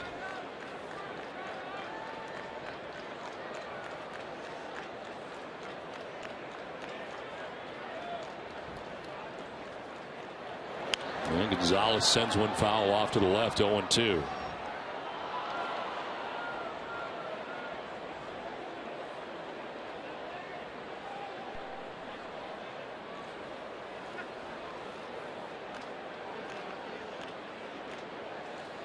Yankees with a 4-3 lead tonight in the 4th inning against Toronto. So they play at home at Yankee Stadium. Here, Red Sox have a 5-2 lead. Baltimore tonight on the West Coast in Oakland. And a swing and a miss as Gonzalez down on strikes. That's strikeout number 7 for Clay Buchholz and the first out of the 5th inning. Cut fastball that time from Buchholz to pick up the strikeout. Goes down out of the strike zone in the blind spot for a left-handed hitter. Down and in and off the plate. Amica Insurance is the proud sponsor of the Amica Pitch Zone. 1 out, 1 on. Top of the order for Robbie Grossman. He's 0 for 2, grounded out in the first inning, struck out swinging in the third inning.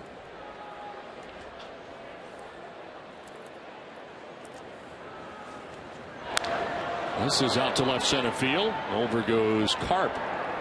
And Mike makes the catch for the second out of the inning as Ankiel returns to the bag at first. 2 down.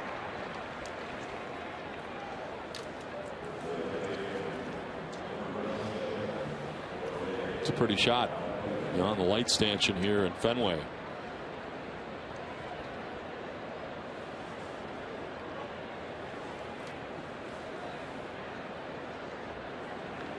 Two outs in the fifth for Jose Altuve. He is 0 for 2. He struck out twice. Went swinging in the first inning, looking in the third. On the ground by the mound. Pedroia to second for the force out that will end the inning. Halfway through this one, Red Sox have a 5-2 lead.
Breakdown day one of the NFL draft and get you ready for Celtics Knicks game 3 at the Garden. It all begins at 6 a.m. right here on Nesson and on 93.7 WEIFM. 5-2. Red Sox on top of the Astros. Dustin Pedroia leads it off. Pedroia, Ortiz, and Napoli to bat here in the bottom of the 5th inning.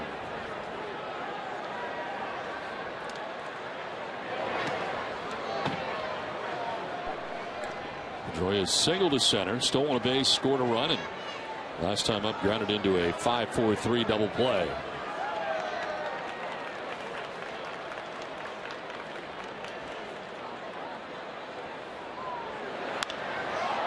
In the air to right field. Rick Ankiel comes over and makes the catch for the first out of the 5th.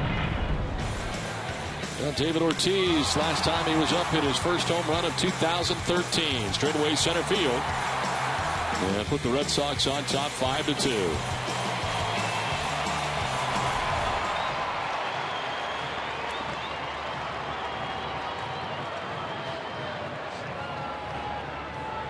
Singled in the first, so 2 for 2 in the game, and he's scored 2 runs.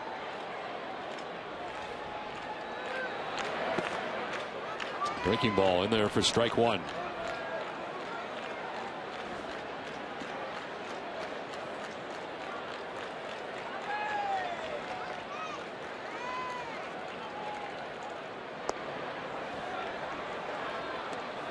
That was a fastball he hit for a home run last time up. So far he's seen a slider and a changeup from Umber.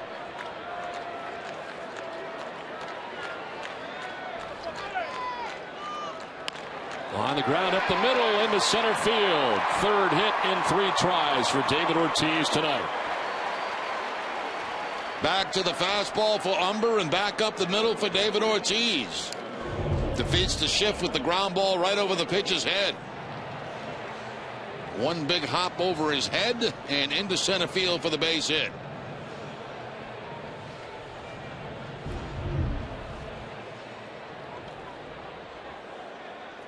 One out, one on for Mike Napoli, who was 0 for 2 in the game. He struck out in the first, struck out in the third, both times swinging for the Red Sox first baseman. And a swing and a miss for strike 1.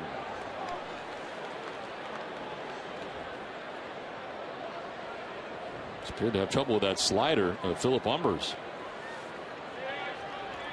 He's made some good pitches on that breaking ball, keeping him away from Napoli.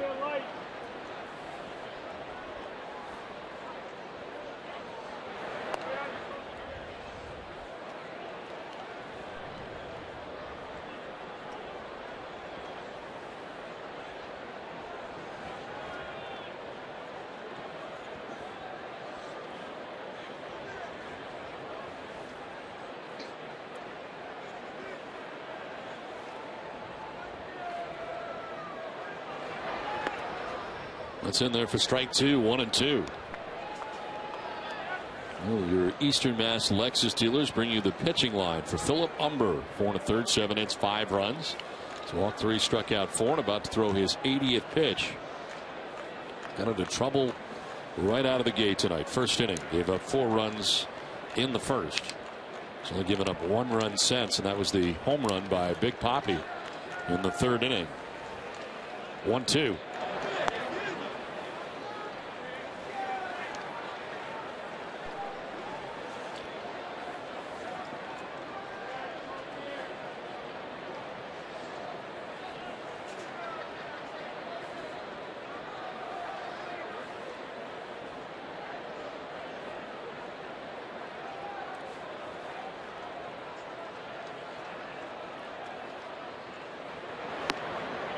That is strike 3. 3rd time tonight Mike Napoli is down by way of the K. Every time that he has struck out in this game, it's been on something away. A fastball away, a slider away, and then a fastball again away.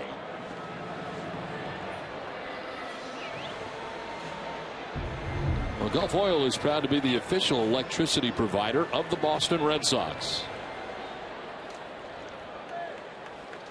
2 outs here in the 5th with David Ortiz at first base. Carlos Pena plays in behind him, not holding David on as Mike Carp bats.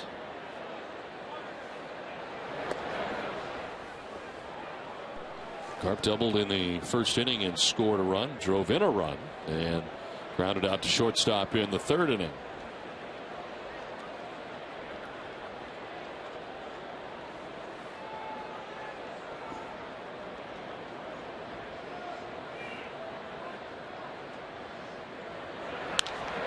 Line into right center field for a base hit for Carp. Ortiz touches second and motors towards third. He'll get there. First and third with 2 down in the 5th inning on the 2nd hit of the night for Mike Carp. I'll tell you, on that base hit by Carp, I was watching Ortiz go first to third, and he looks like he's running pretty well. Here's the hit by Carp. He gets a fastball that's sinking away, shoots it up the middle for the base hit. Now, I was watching Ortiz run, and it seems like there's improvement every time he has to go base to base. I mean, still not obviously at 100%, but still, he's had to do a lot of running. He's been on base a lot.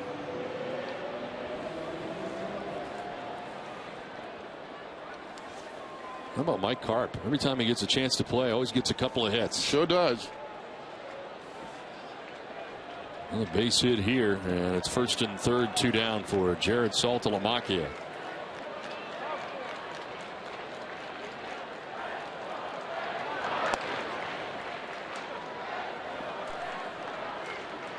Jared with a single in the first to drive in a run, grounded out in the 3rd inning.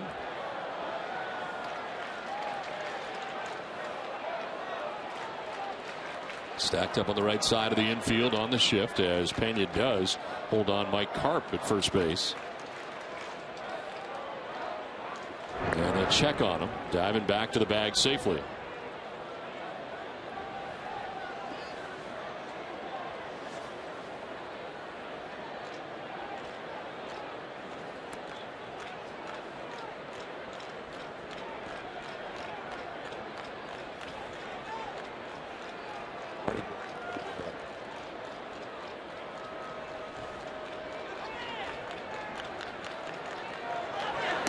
Swing and a miss on a pitch down and in.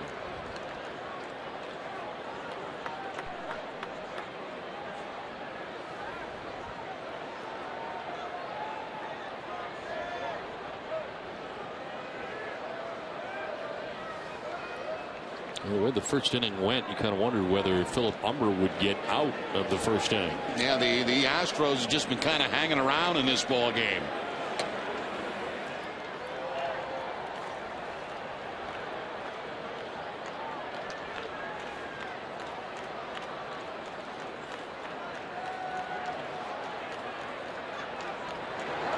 Saltalamacchia to center field for a base hit.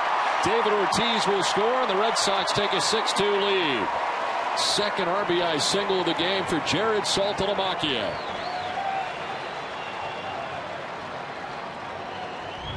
Now those 2-out base hits are killers again. That's that two-seam fastball running away from Saltalamacchia, but he's able to cover the plate, take it in the center field for the base hit. And Ortiz comes in with the 6th run of the night for the Red Sox. First and second, 2 down. And Will Middlebrooks coming up as Jason Castro reeling off the signs for the infielders with runners at first and second. Action for the first time tonight for Houston. Travis Blackley is up in the pen. Left-hander.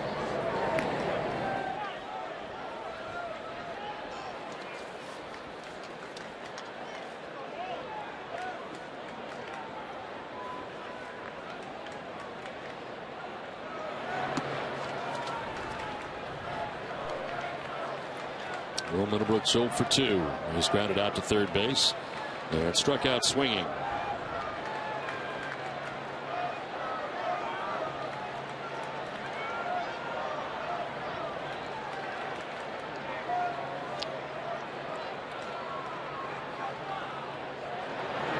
Middlebrooks lines it to left, and this one is quickly by Martinez.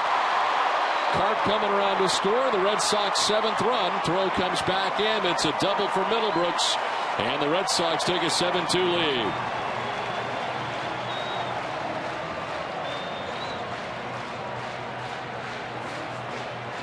Well, Middlebrooks, who had been slumping, good swing this time on a slider that stays inside.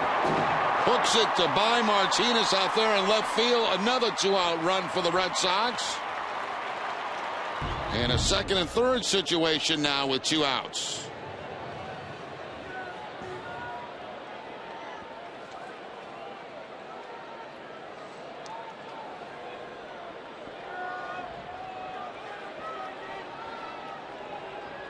Here comes Bo Porter. He's had Blackley up in the pen. He's going to go get him. So a pitching change here with 2 outs in the 5th inning. Umber cannot get out of the 5th. Red Sox have a 7-2 lead.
Farrell joined the Red Sox Foundation in cleanup efforts. How's it going, John and Sue? And thanks to our friends at HB Hood who support the Red Sox Foundation. Now Philip Umber is gone, and the last 2 starts for Umber, 5 innings, 18 hits, and 15 runs allowed.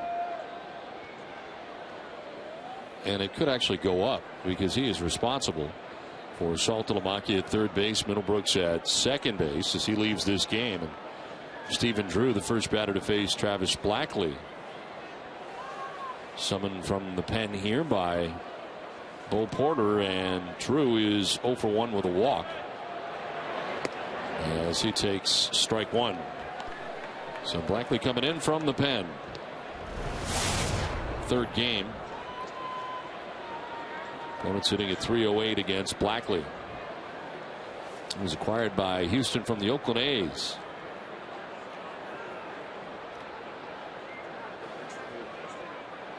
And a minor league deal. Swing and a miss. Quickly 0-2 to Stephen Drew.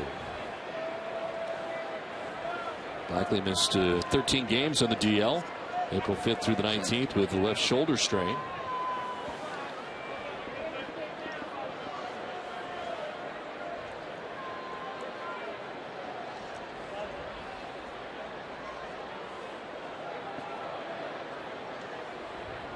To Drew. In the dirt, doesn't chase, and it's a ball and 2 strikes.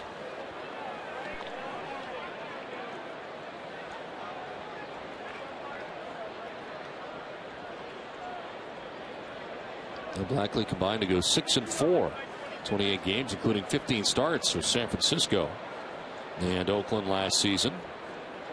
Was part of the A's run towards the playoffs last year as Oakland won 8 of their last 12 games.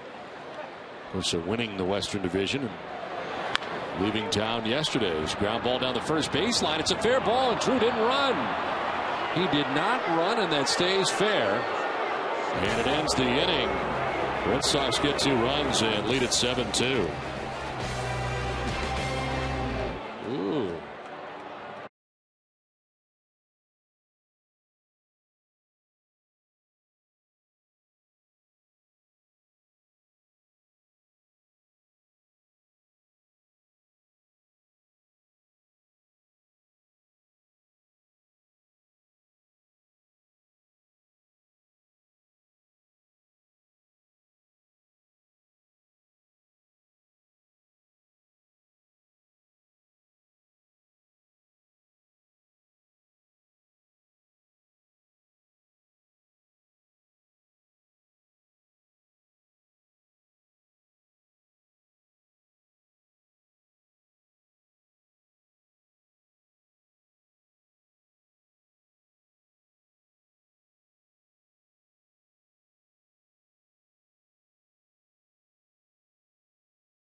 It's Red Sox pregame coverage live from Yawkey Way. Friday Night Fenway presented by Budweiser, starting at 5:30 tomorrow night right here on NESN. Now it's a 7-2 lead down for the Red Sox, and it's strike 1 to Jason Castro leading it off here in the 6th inning. Castro, Pena, and Carter. Hell, nobody more embarrassed than Stephen Drew on that last play. He thought the ball was going to be foul. You got to run down that line just in case. That ball ended up in fair territory. Down the left field line, and this will be a foul ball. And it's still loose. Well, now they got it. Well, Drew did not run, and that thing kicked fair.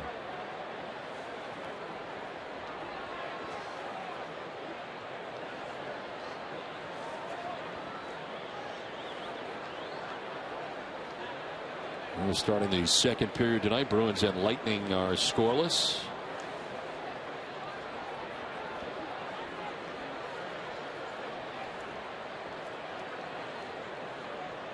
80th pitch of the night for Clay Buchholz.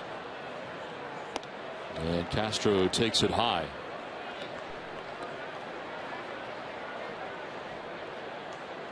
Canadians are also losing tonight, or they are losing tonight, not also, but they are losing tonight to Winnipeg in the first period, down 1-0. 1-2 is in there for strike 3. 8 strikeouts for Clay Buchholz. Now Buchholz getting a lot of his strikeouts tonight on the fastball. This time it's the two-seam fastball that comes back on the inside corner to pick up the strikeout against Castro. Amica Insurance is the proud sponsor of the Amica Pitch Zone.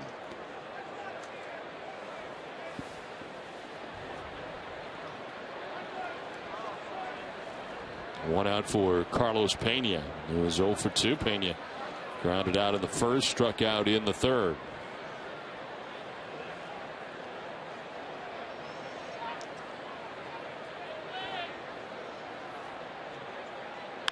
On the ground into the shift, it is Pedroia in short right. His throw gets there in plenty of time. 2 down. Let's get an update from Jenny Dell. Well, Don, this afternoon, John Lackey came out of a 50-pitch bullpen session feeling fine and said he remains on track to start on Sunday. With that, Ryan Lavarnway will likely go back to Pawtucket Sunday to make room for Lackey's activation. It looks like everything is good to go for John Lackey, and just the one rehab appearance, and ready to go on Sunday in the final game of the series, matched up against Bud Norris, the right-hander for the Houston Astros in the finale of this 4-game series. I wouldn't expect a high pitch count from Lackey on Sunday. Plus, the Red Sox have the benefit of a day off on Monday, so they can really use the bullpen if they have to. Remember, this is only the second appearance for Lackey in a live game since the injury up in Toronto.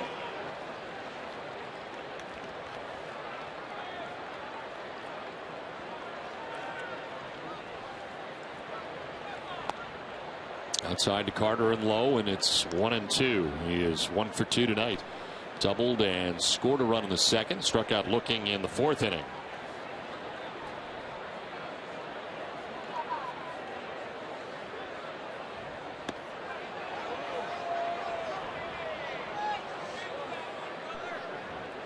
Ryan Lavarnway called up before the game today, with Alfredo Aceves being optioned to Pawtucket. Red Sox carrying 3 catchers right now, available off the bench for John Farrell if need be.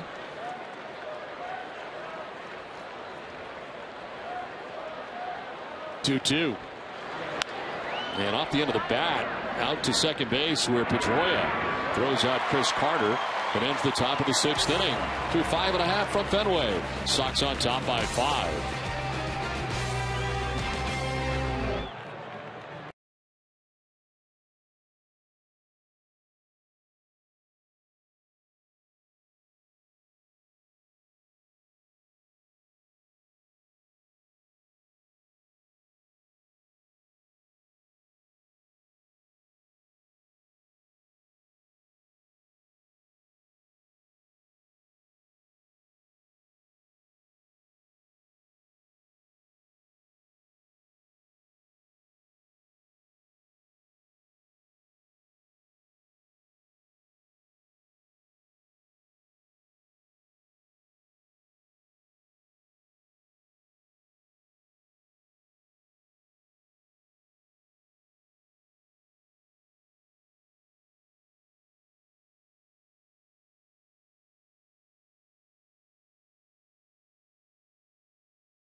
Bottom of the 6th inning back at Fenway Park. Top of the Red Sox order. Jacoby Ellsbury, Daniel Nava, and Dustin Pedroia. Travis Blackley back on the mound here for the Astros. Was strike one to Ellsbury, who is 1 for 3 in the game. Grounded out in the first, doubled in the second, and flied out to the warning track in left field in the 4th inning.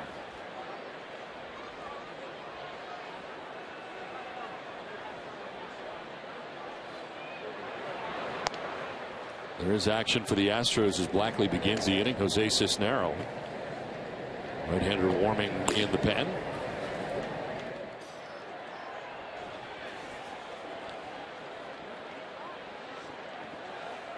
They have 2 left-handers out of the pen. Blackley 1 of 2. Wesley Wright the other, and that pitch in there for strike 2.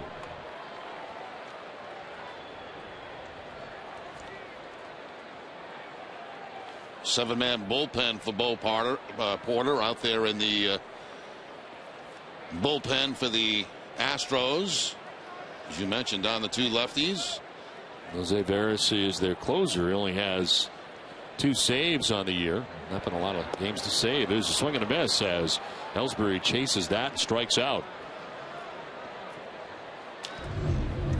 Slider this time, going to the outside part of the plate, and the reach by Ellsbury, but no contact. Are you a leader of a group of 20 or more? A Red Sox game at Fenway Park is the perfect place for your next outing. Call 617-226-6835 to plan the perfect trip today. 1 out in the 6th inning for Daniel Nava. He has walked twice and struck out.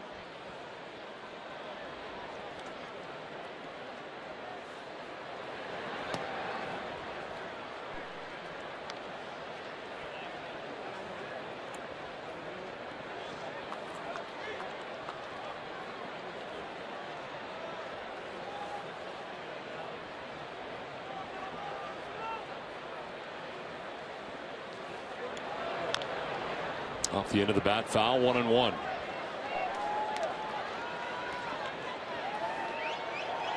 Philip Humber charged with 7 runs in 4 2/3 innings tonight.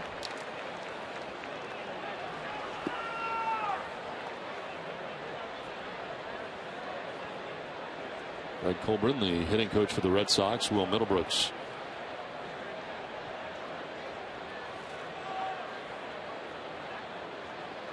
The 1-1 coming to Nava.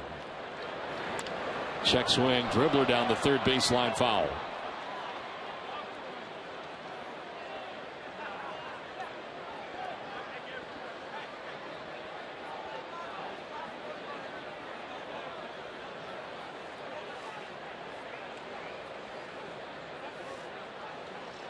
Shane Victorino, back problem right now, listed as day-to-day. Came out of the game yesterday and looking on today. You kind of wonder if you'll even see him in this series over the weekend against the Astros. John Farrell saying today they wanted to make sure it was 100% before they put him back in, and then maybe wait a day after that, after he feels real good. So this is not a lingering problem with him. 1-2 pitch. He is going to miss high, and the count is 2-2.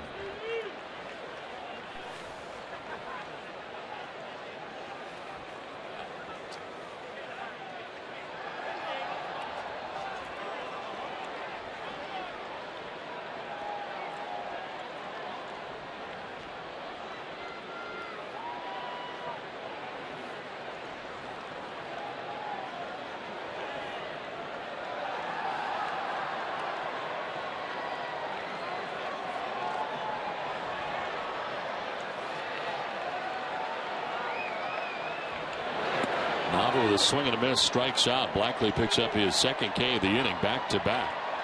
He's done a nice job since coming in the ball game. A ground ball to first base and 2 strikeouts. Back-to-back, Ellsbury and Nava to lead off the 6th inning here.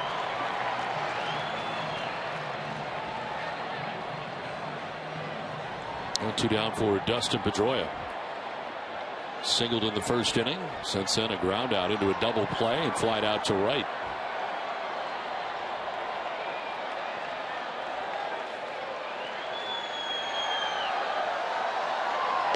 Swing and a miss. 92 miles an hour by him.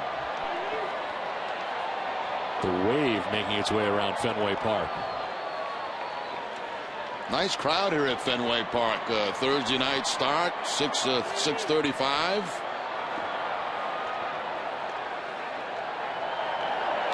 Swing and a miss. 0-2. Very decent day here in the Boston area. Comfortable night. Good night to watch a ball game.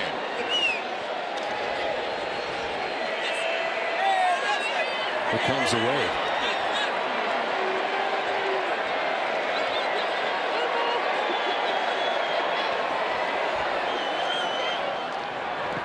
In the dirt, and Pedroia does not offer. Dennis Seidenberg has put the Bruins on top 1-0 in their game tonight. A little over 5 minutes left to go in the second period.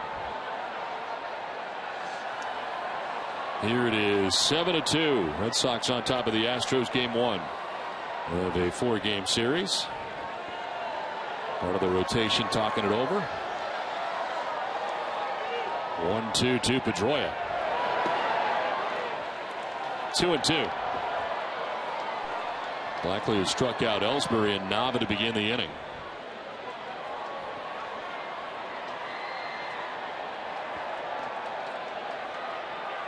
David Ortiz on deck.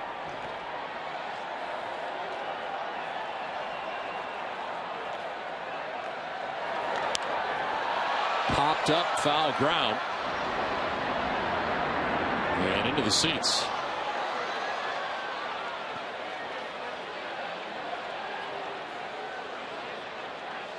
Covidien, delivering innovative healthcare products across the globe, is a proud sponsor of the Red Sox Foundation.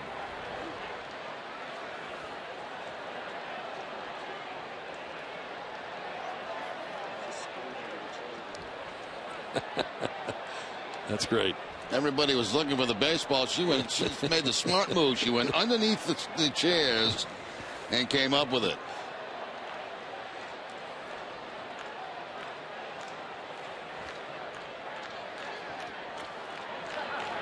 Two-two, and Pedroia, did he go? They'll check. No, he did not. Jerry Meals, first base umpire. Take another look from the side, but does Pedroia go or not? No.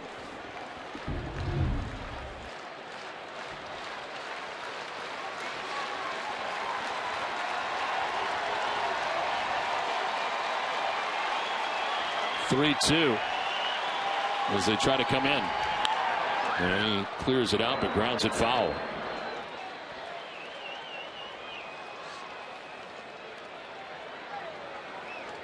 Baseball, cookie. It's all good. Yeah.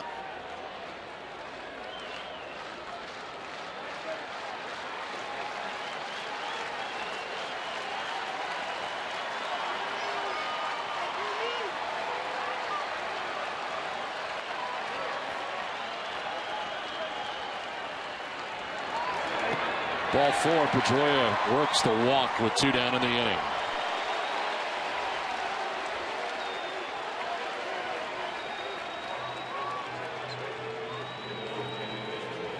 David Ortiz on base 3 times in this game tonight. The base hit, the drive, and a run back in the first inning. Of course, the home run to straightaway center field, his first of the year. And then a base hit up the middle in his third at bat tonight. So David 3 for 3 in the ball game with a couple of ribbies.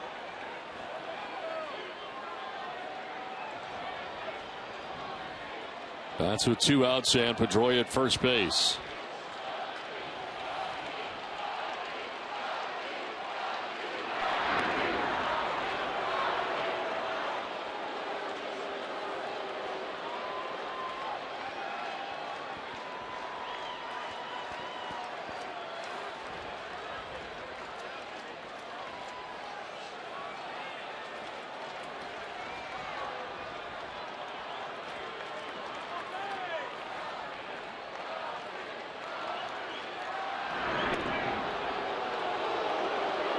Couple of checks on Pedroia, back safely.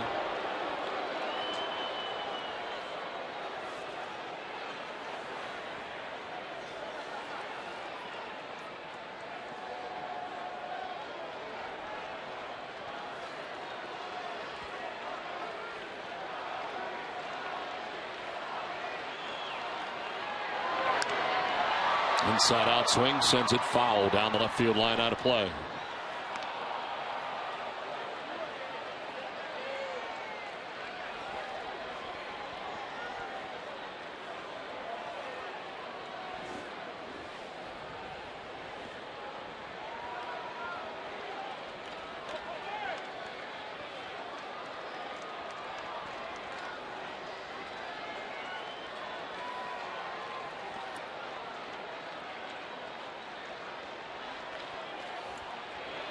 Swing and a miss. 0-2. Big Papi with a big cut there.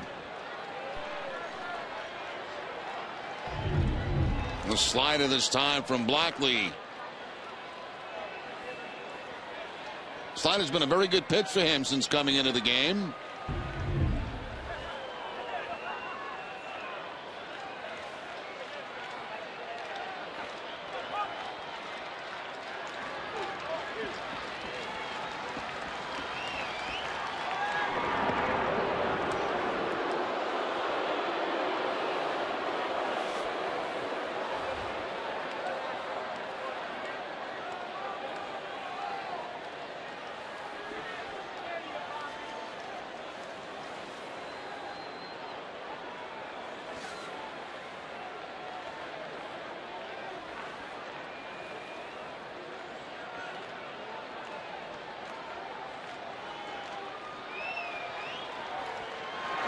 Ortiz grounds one up the middle. Gonzalez ranges from short and throws out David Ortiz. First time he's been retired tonight. We are through 6 from Fenway Park.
Seven to 2. Red Sox have the lead over the Houston Astros as we start the 7th inning. And Fernando Martinez takes ball 1 from Clay Buchholz. We'll stay with Nesson after the game for WB Mason Extra Innings Live. Tom Caron will anchor Nesson's breakdown of game highlights, interviews, John Farrell's post-game press conference. WB Mason Extra Innings Live. You can't go wrong when you buy right. WB Mason.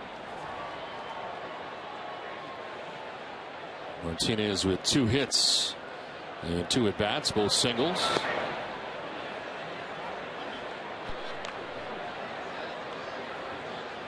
The 2nd and 3rd were long innings for Clay Buchholz.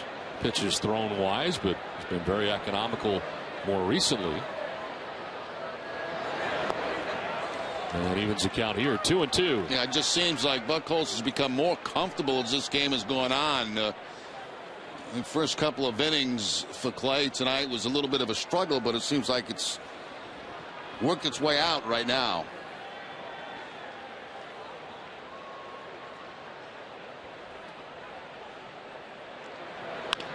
On the ground towards Drew, plays the high hop and throws out Martinez. Clay's got 8 strikeouts on the night. We'll take a look at 4 of them, 3 from the 3rd inning, all fastballs. Two-seam fastball away, and then back to the 6th inning. He gets caught on a fastball right there. Well, Castro, I should say. Nice ticket brings you the pitching line for Clay Buchholz. 2 runs in 6 1/3. His 93rd pitch of the night is to Matt Dominguez, who takes strike 1.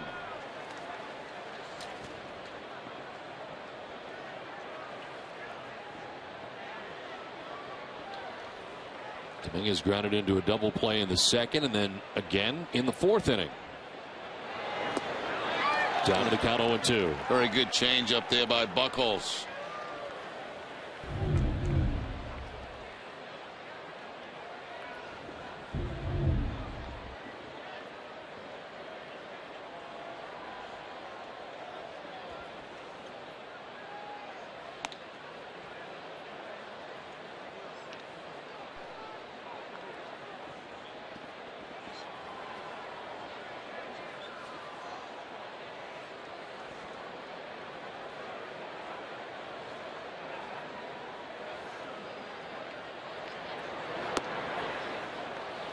On the outside corner for strike 3. 9th strikeout of the night for Clay Buchholz. 2 down.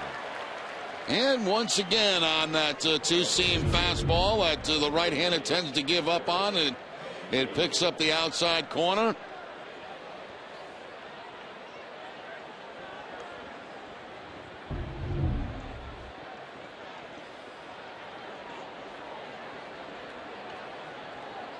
Two down here in the 7th. Rick Ankiel, the batter. The pitch in the dirt.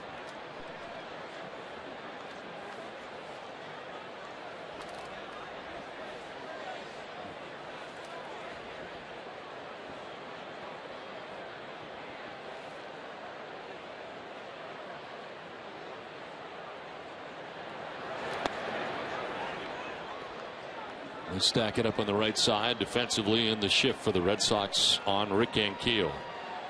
And the outfield also to pull is Ellsbury to right center. Nava round and right. 2-0 pitch. And it is over the inside corner.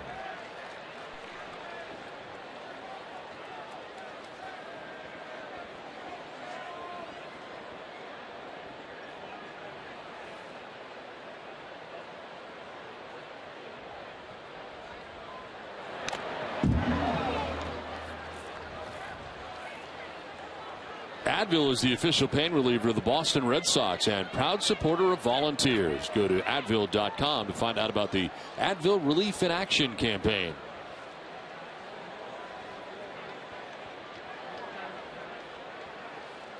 2-2. Strike 3. 10th strikeout for Clay Buchholz. Time now for a Nessa Daily Update. Adam Bellerin and Leah Hextall.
Pharmacy customers can make a donation to the One Fund at locations across Greater Boston through May the 4th. We play into the last half of the 7th inning with the Red Sox on top 7-2. And we'll see the third pitcher of the night for the Houston Astros in this game as Jose Cisnero comes into the game. And 3 2/3 innings, no runs, 2 hits, a walk, and a K, and a no decision against Seattle. A call from AAA Oklahoma on Monday made his major league debut. His 3 2/3 innings was not a start, it was in relief. It's out of the Astros Dominican Academy. Having been signed by Houston as an 18-year-old amateur free agent back in 07. And here he is to pitch the bottom of the 7th inning. Mike Napoli leading it off. And he takes strike 1. Mike's seen a lot of strikes tonight. He struck out 3 times in the game.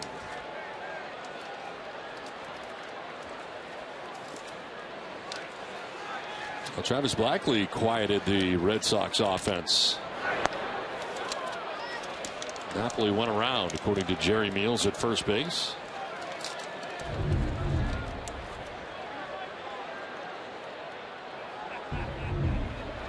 Blackley went an inning and a third, giving him no hits and no runs. He struck out 2 and walked a batter. All the runs given up by Philip Umber, the starter tonight for the Astros. This will bounce in.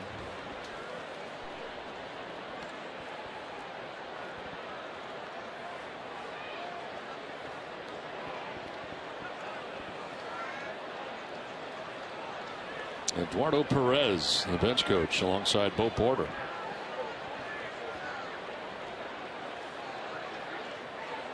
One, 2. Is in the air to right center field. And this will get down. A gapper to the track on the wall for Mike Napoli. To second base with a double that starts off the bottom of the 7th inning. And Napoli tonight has seen an awful lot of pitches away from him. He gets the slider from Cisnero. Again, it's away, but this time Napoli with contact in that gap in right center field.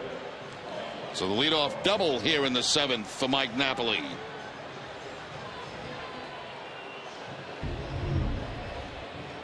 11th double ties the Red Sox record for April. Also ties him with Jose Offerman for extra base hits in a month. 16 for Offerman in the month of April. As Mike Karp stands in. He's already had a nice night. 2 hits in the game, a double and a single and a run driven in.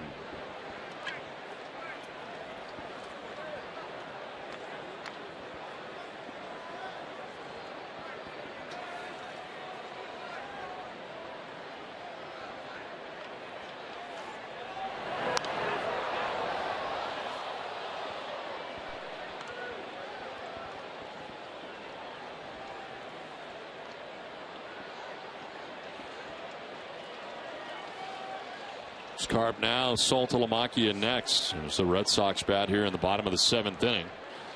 Already on top in this one by 5, 7-2. There's a 1-1 to Mike Karp. 2-1.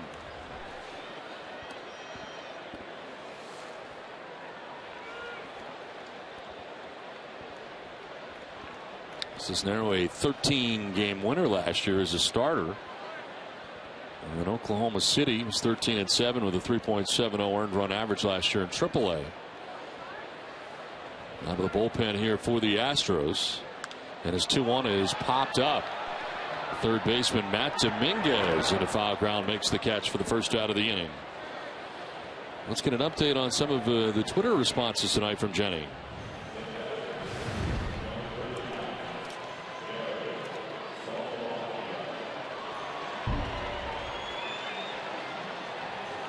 Here's some of the answers brought to you by AT&T. One end's exciting for the franchise, start a new chapter, but adjusting and beating the AL will take time. Having Houston move over from the NL keeps the competition fresh. And moving Houston to the AL really balanced MLB. Glad to see the Sox welcoming them accordingly, as both leagues now 15. Some technical difficulties with Jenny Dell. And our thanks to all who tweeted tonight.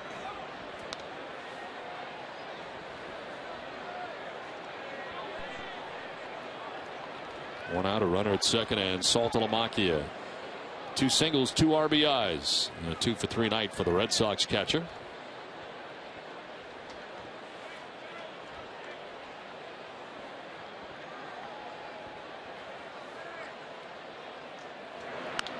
Popped up, and it's Matt Dominguez again. And in foul ground again for the second out of the 7th.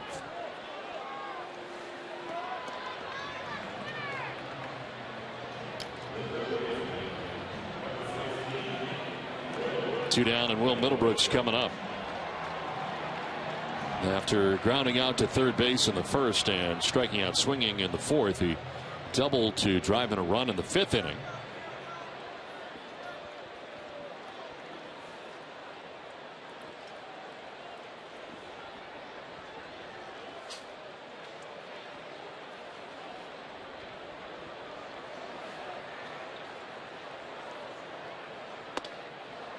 In there for strike 1.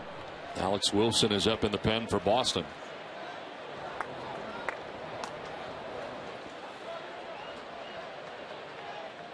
And Clay Buchholz had 101 pitches through 7 innings.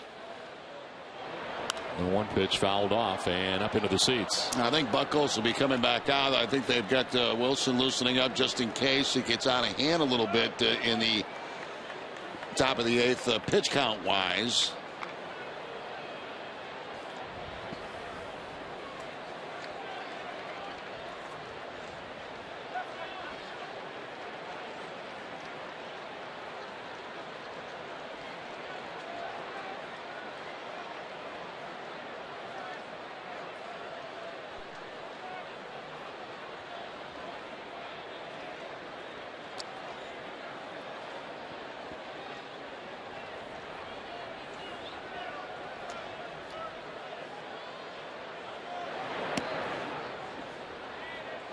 Ball 2 strikes here to Will Middlebrooks with 2 outs and a runner at second base.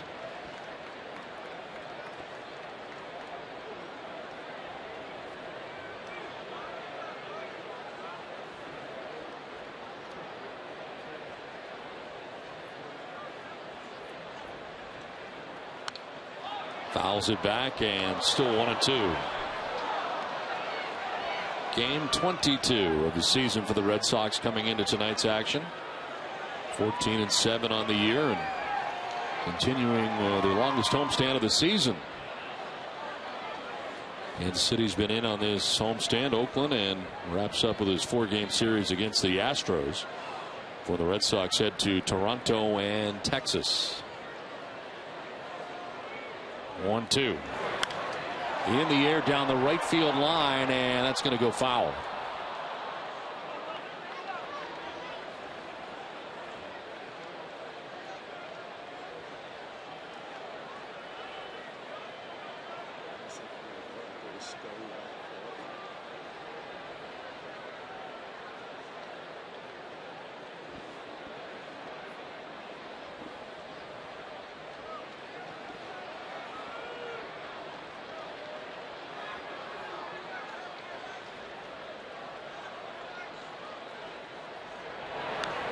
Fouled straight back.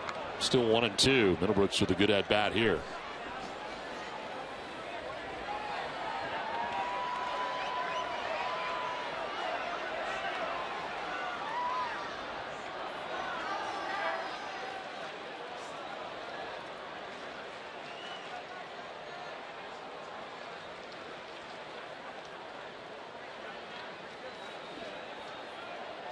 Pitch 7 of the AB coming up.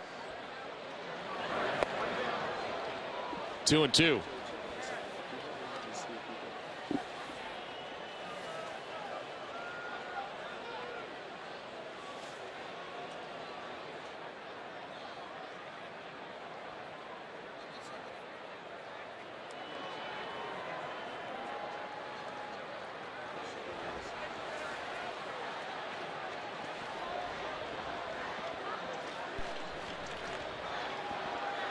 The conference at the mound as Marwin Gonzalez comes in, as well as Jason Castro, to talk to Cisnero. Now Cisnero must have something on his mind that he wants to throw in this 2-strike count. MLB.com at bat is the #1 source for live baseball everywhere you go, and is available for iPhone, iPad, Android, and BlackBerry 10. At bat delivers Red Sox baseball with live audio, pitch tracking, stats, news, highlights, and more. Text at bat to 31826 or visit redsox.com for details. It's a grounder foul.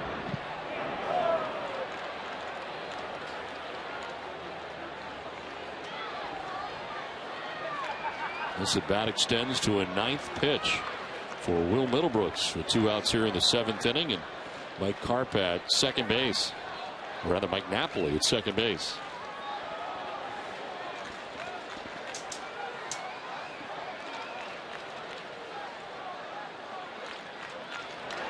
Middlebrooks strikes out, climbed the ladder at 91 and gets him to end the inning. We're through 7. Red Sox on top 7-2.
Red Sox coverage. We'll break down tonight's Red Sox and Bruins games, preview tomorrow's Game 3 between the Celtics and Knicks, as well as recap what happened on Night 1 of the NFL Draft. All that and more tonight following the Sox on Nesson Daily.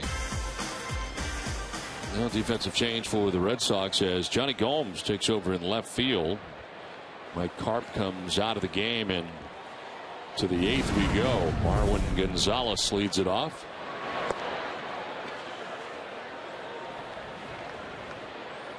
Gonzalez doubled and scored in the 3rd inning, struck out swinging in the 5th. Shallow center, out goes Pedroia, in comes Ellsbury, and Jacoby will run it down.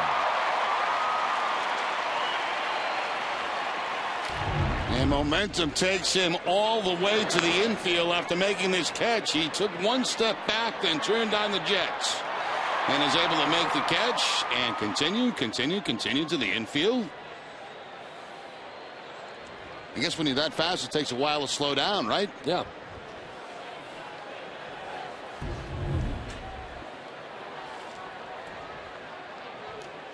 That is 10 in a row now, retired by Buchholz. 1 out here in the 8th inning. Robbie Grossman, the batter. And he takes ball 1.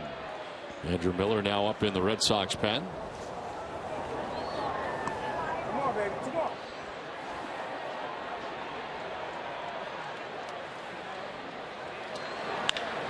There's a fly ball out to center field now. Ellsbury's got to race back. Has plenty of time to get back, and that's out number 2.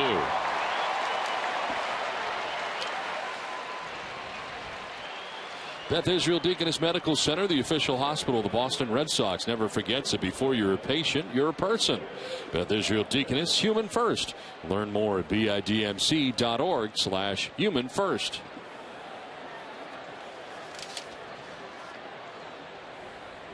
This is the second game of the year that Buchholz has had 10 or more strikeouts. Had 11 strikeouts against Tampa Bay and a win here at Fenway Park. Has 10 Ks tonight. And a curveball is in there for strike one.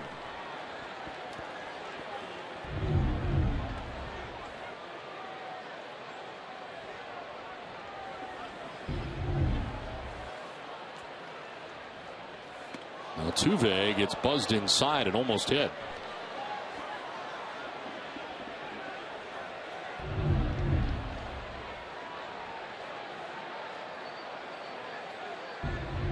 It's almost like he could feel himself getting hit on that. Sometimes the ball chases you and you just know you're going to get it, and you're surprised when you don't.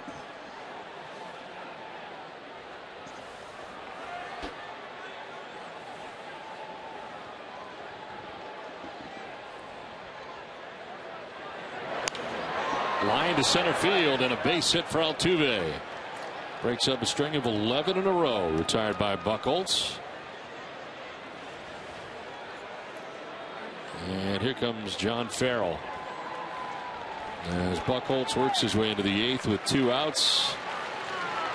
And this crowd will let Clay Buchholz know about it as he will leave the mound. And appreciative of the work he has done tonight.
Into the game is Andrew Miller as the Red Sox have 2 outs in the 8th, and Miller into his 9th game of the year. 0-1 with a 6.23 earned run average.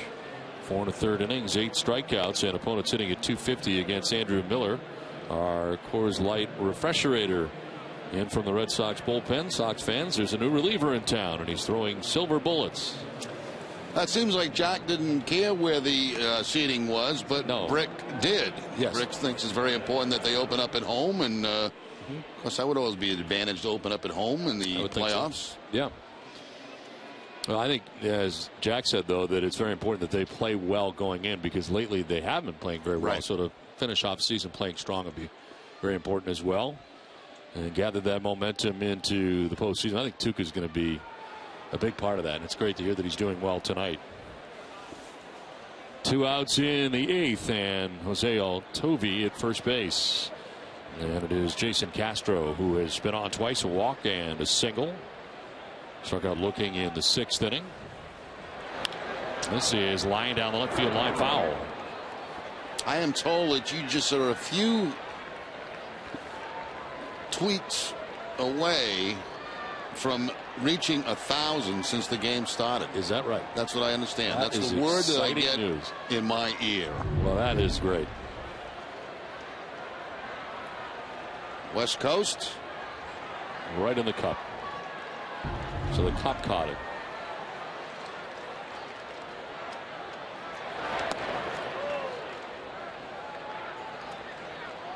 So what do you recommend as far as tweeting? You're a man who has over 300,000 followers. What kind of stuff do you tweet? That it's a variety of things. Sometimes it's baseball stuff. Other times it's not. It's just different all the time. I'm a very complex man. 361,000 followers. That started a long time ago, though. Yes, but that's still very impressive. I mean, you have to be giving them something. You've tweeted over 4,000 times. I mean, that's a lot of tweeting. It's a lot of tweets. Yeah. Yeah. A lot of it's like, just sitting around in the chair and thinking. And your thoughts. Yes. Tell them what I'm thinking at the moment. 2-1 in the air to left. Back goes Johnny Gomes, and he will make the running catch and bang into the wall. Holds on to the baseball. Nice play by Johnny Gomes. Gomes will end the 8th with this.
Coffee at your local Dunkin' Donuts. Please donate $1 to the One Fund Boston. 100% of the donations will help support those affected by the Boston Marathon tragedy. To learn more, please visit www.onefund.org.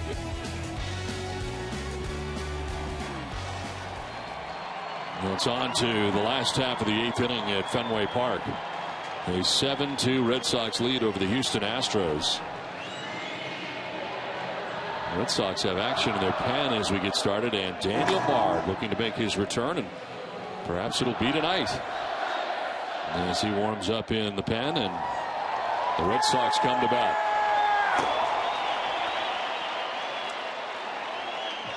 Stephen Drew leads it off here in the 8th inning. Ellsbury, then Nava. Drew grounded out second in the 2nd, walked in the 4th, grounded out in the 5th inning.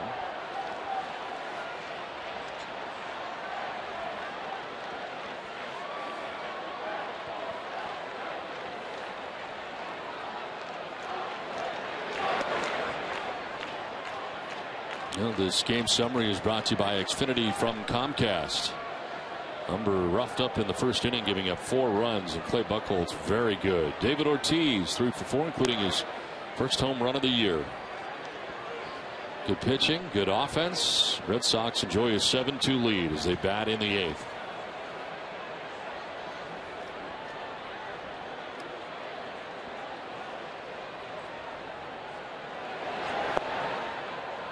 That's a strike, and it's 2-1 now to Drew.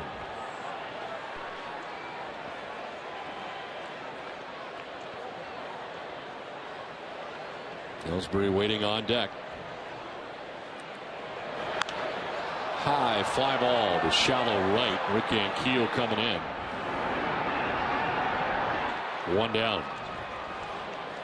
Sox fans, use your mobile device and social media to know where the Sox will be all season. Scan the code that's on your TV screen right now to download the complete 2013 Red Sox schedule. Nesson and Nesson.com have made it simple to keep your Sox on all summer. That's nice to see they got Jenny's mic fixed. What a great job by our crew to get that fixed. Last hit it was silence, but now there's noise coming out. Very good. Best audio men in the business. 1 out here in the 8th inning as Jacoby Ellsbury stands in. Maybe some of the wires got wet.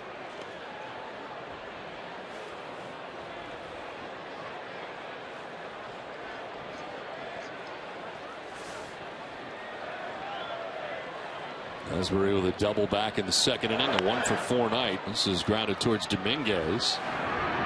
There are quickly 2 outs in the 8th.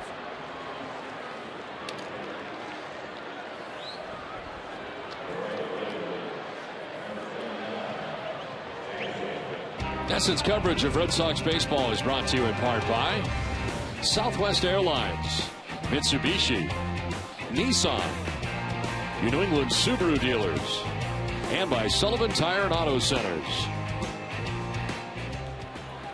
2 outs in the 8th, and Daniel Nava, the batter, has walked twice, struck out twice.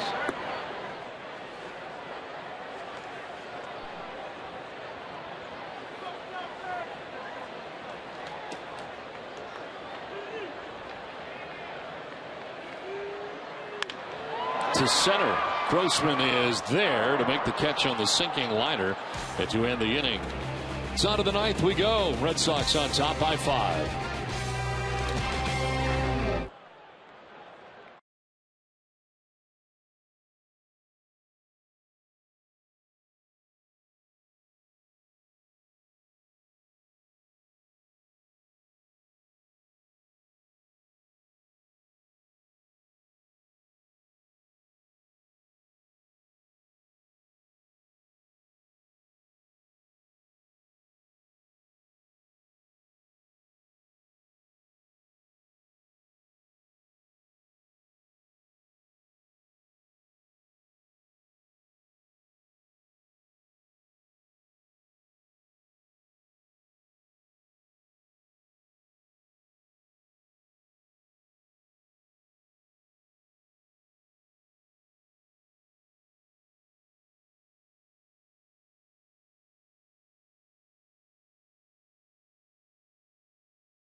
AC contractors rely on FW Web for expertise, selection, and solutions. Visit FWWeb.com for more about the proud sponsor of the Boston Red Sox. 7-2, Red Sox on top of the Astros. This call to the bullpen brought to you on Nesson by New England Ford dealers. And the new pitcher is Daniel Bard. returning to the major leagues. His numbers with Portland Sea Dogs: 8 games, 0-1 with a 4.00 earned run average, giving up only one unearned run in his last 5 outings, however. And 4 walks, 4 Ks for Bard, and here he is back with the Red Sox. And we wish him well. As a guy you kind of root for here after going through so much to get back here. And we saw Clay Buchholz tonight for 7 2/3 innings. And Andrew Miller came in for the final out of the 8th inning. And now Bard starts the 9th, and it's Carlos Pena, the first batter that he will face.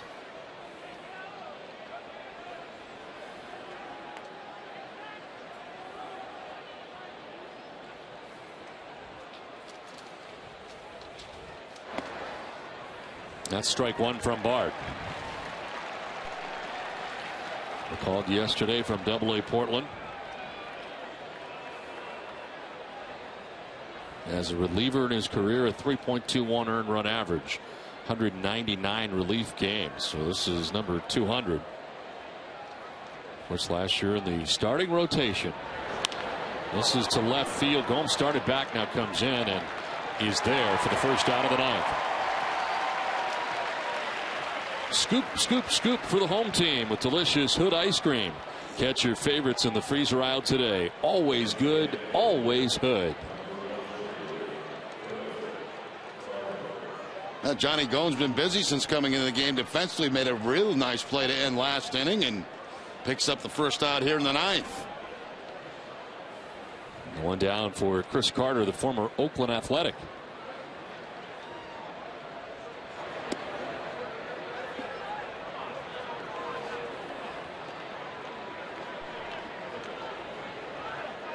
And Bard last year in the rotation, 4 and 6 with a 5.30 earned run average.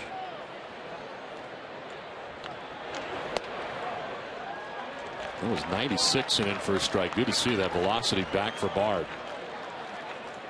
May not be 99 anymore, but it's working in that direction. Yes.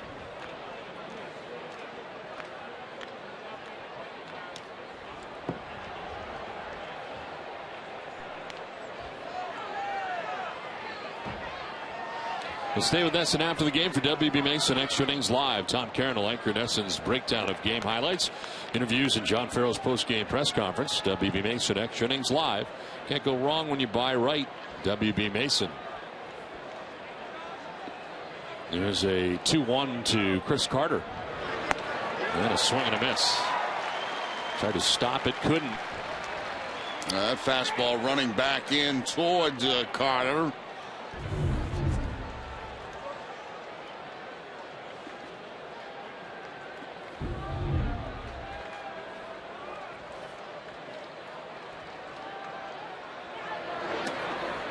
Outside for ball 3.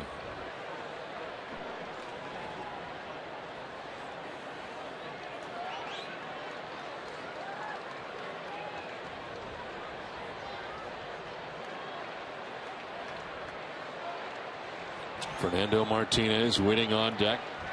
1 out in the 9th inning. Here's a 3-2 pitch to Chris Carter. And a check swing and a foul off Saltalamacchia, who is hurt. That's staggered Saltalamacchia.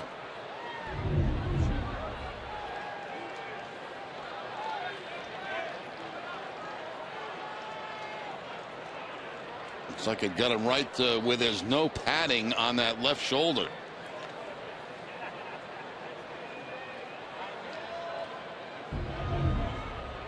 Similar to when he was hit in Philadelphia last year in the ear, but this one off the top of the shoulder. No padding, as you mentioned, and he's still wincing back there. Yeah, that one last year drew stitches, didn't it? Yes.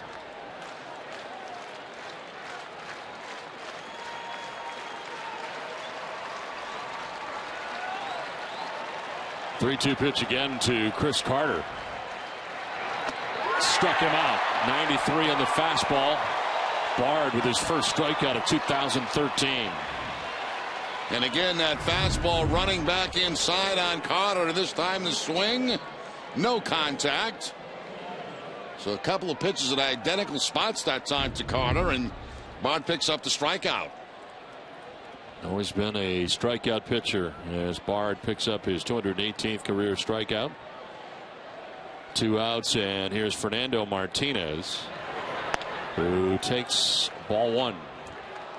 Singled in the 2nd, singled in the 4th, and grounded out in the 7th.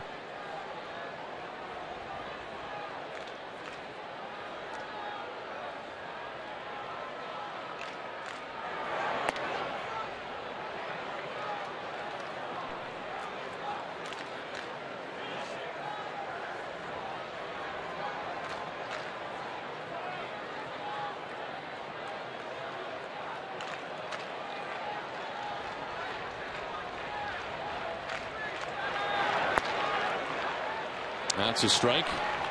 Well, Hess Express donating $500 to the pediatric trauma program at Boston Children's Hospital for every Red Sox home run this season. Sox have now hit 19 home runs, a total at 9,500. Our thanks to Hess Express, committed to helping the cause.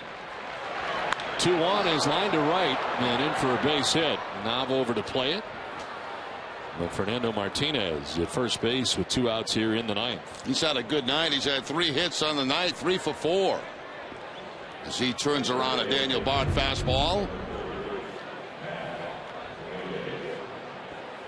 Nava covering the ground to keep it to a single.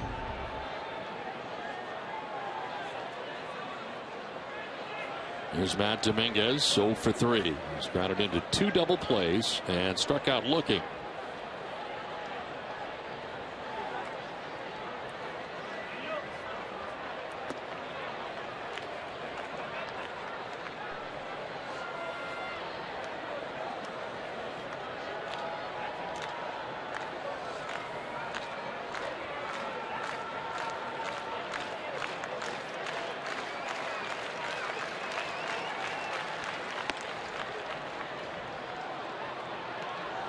Bard falling behind 2-0.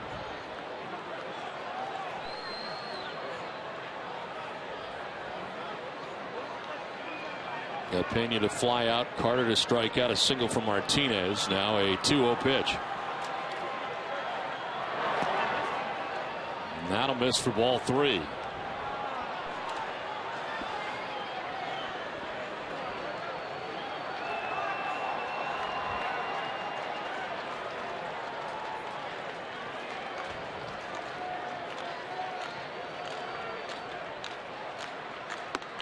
There's the strike right down Broadway.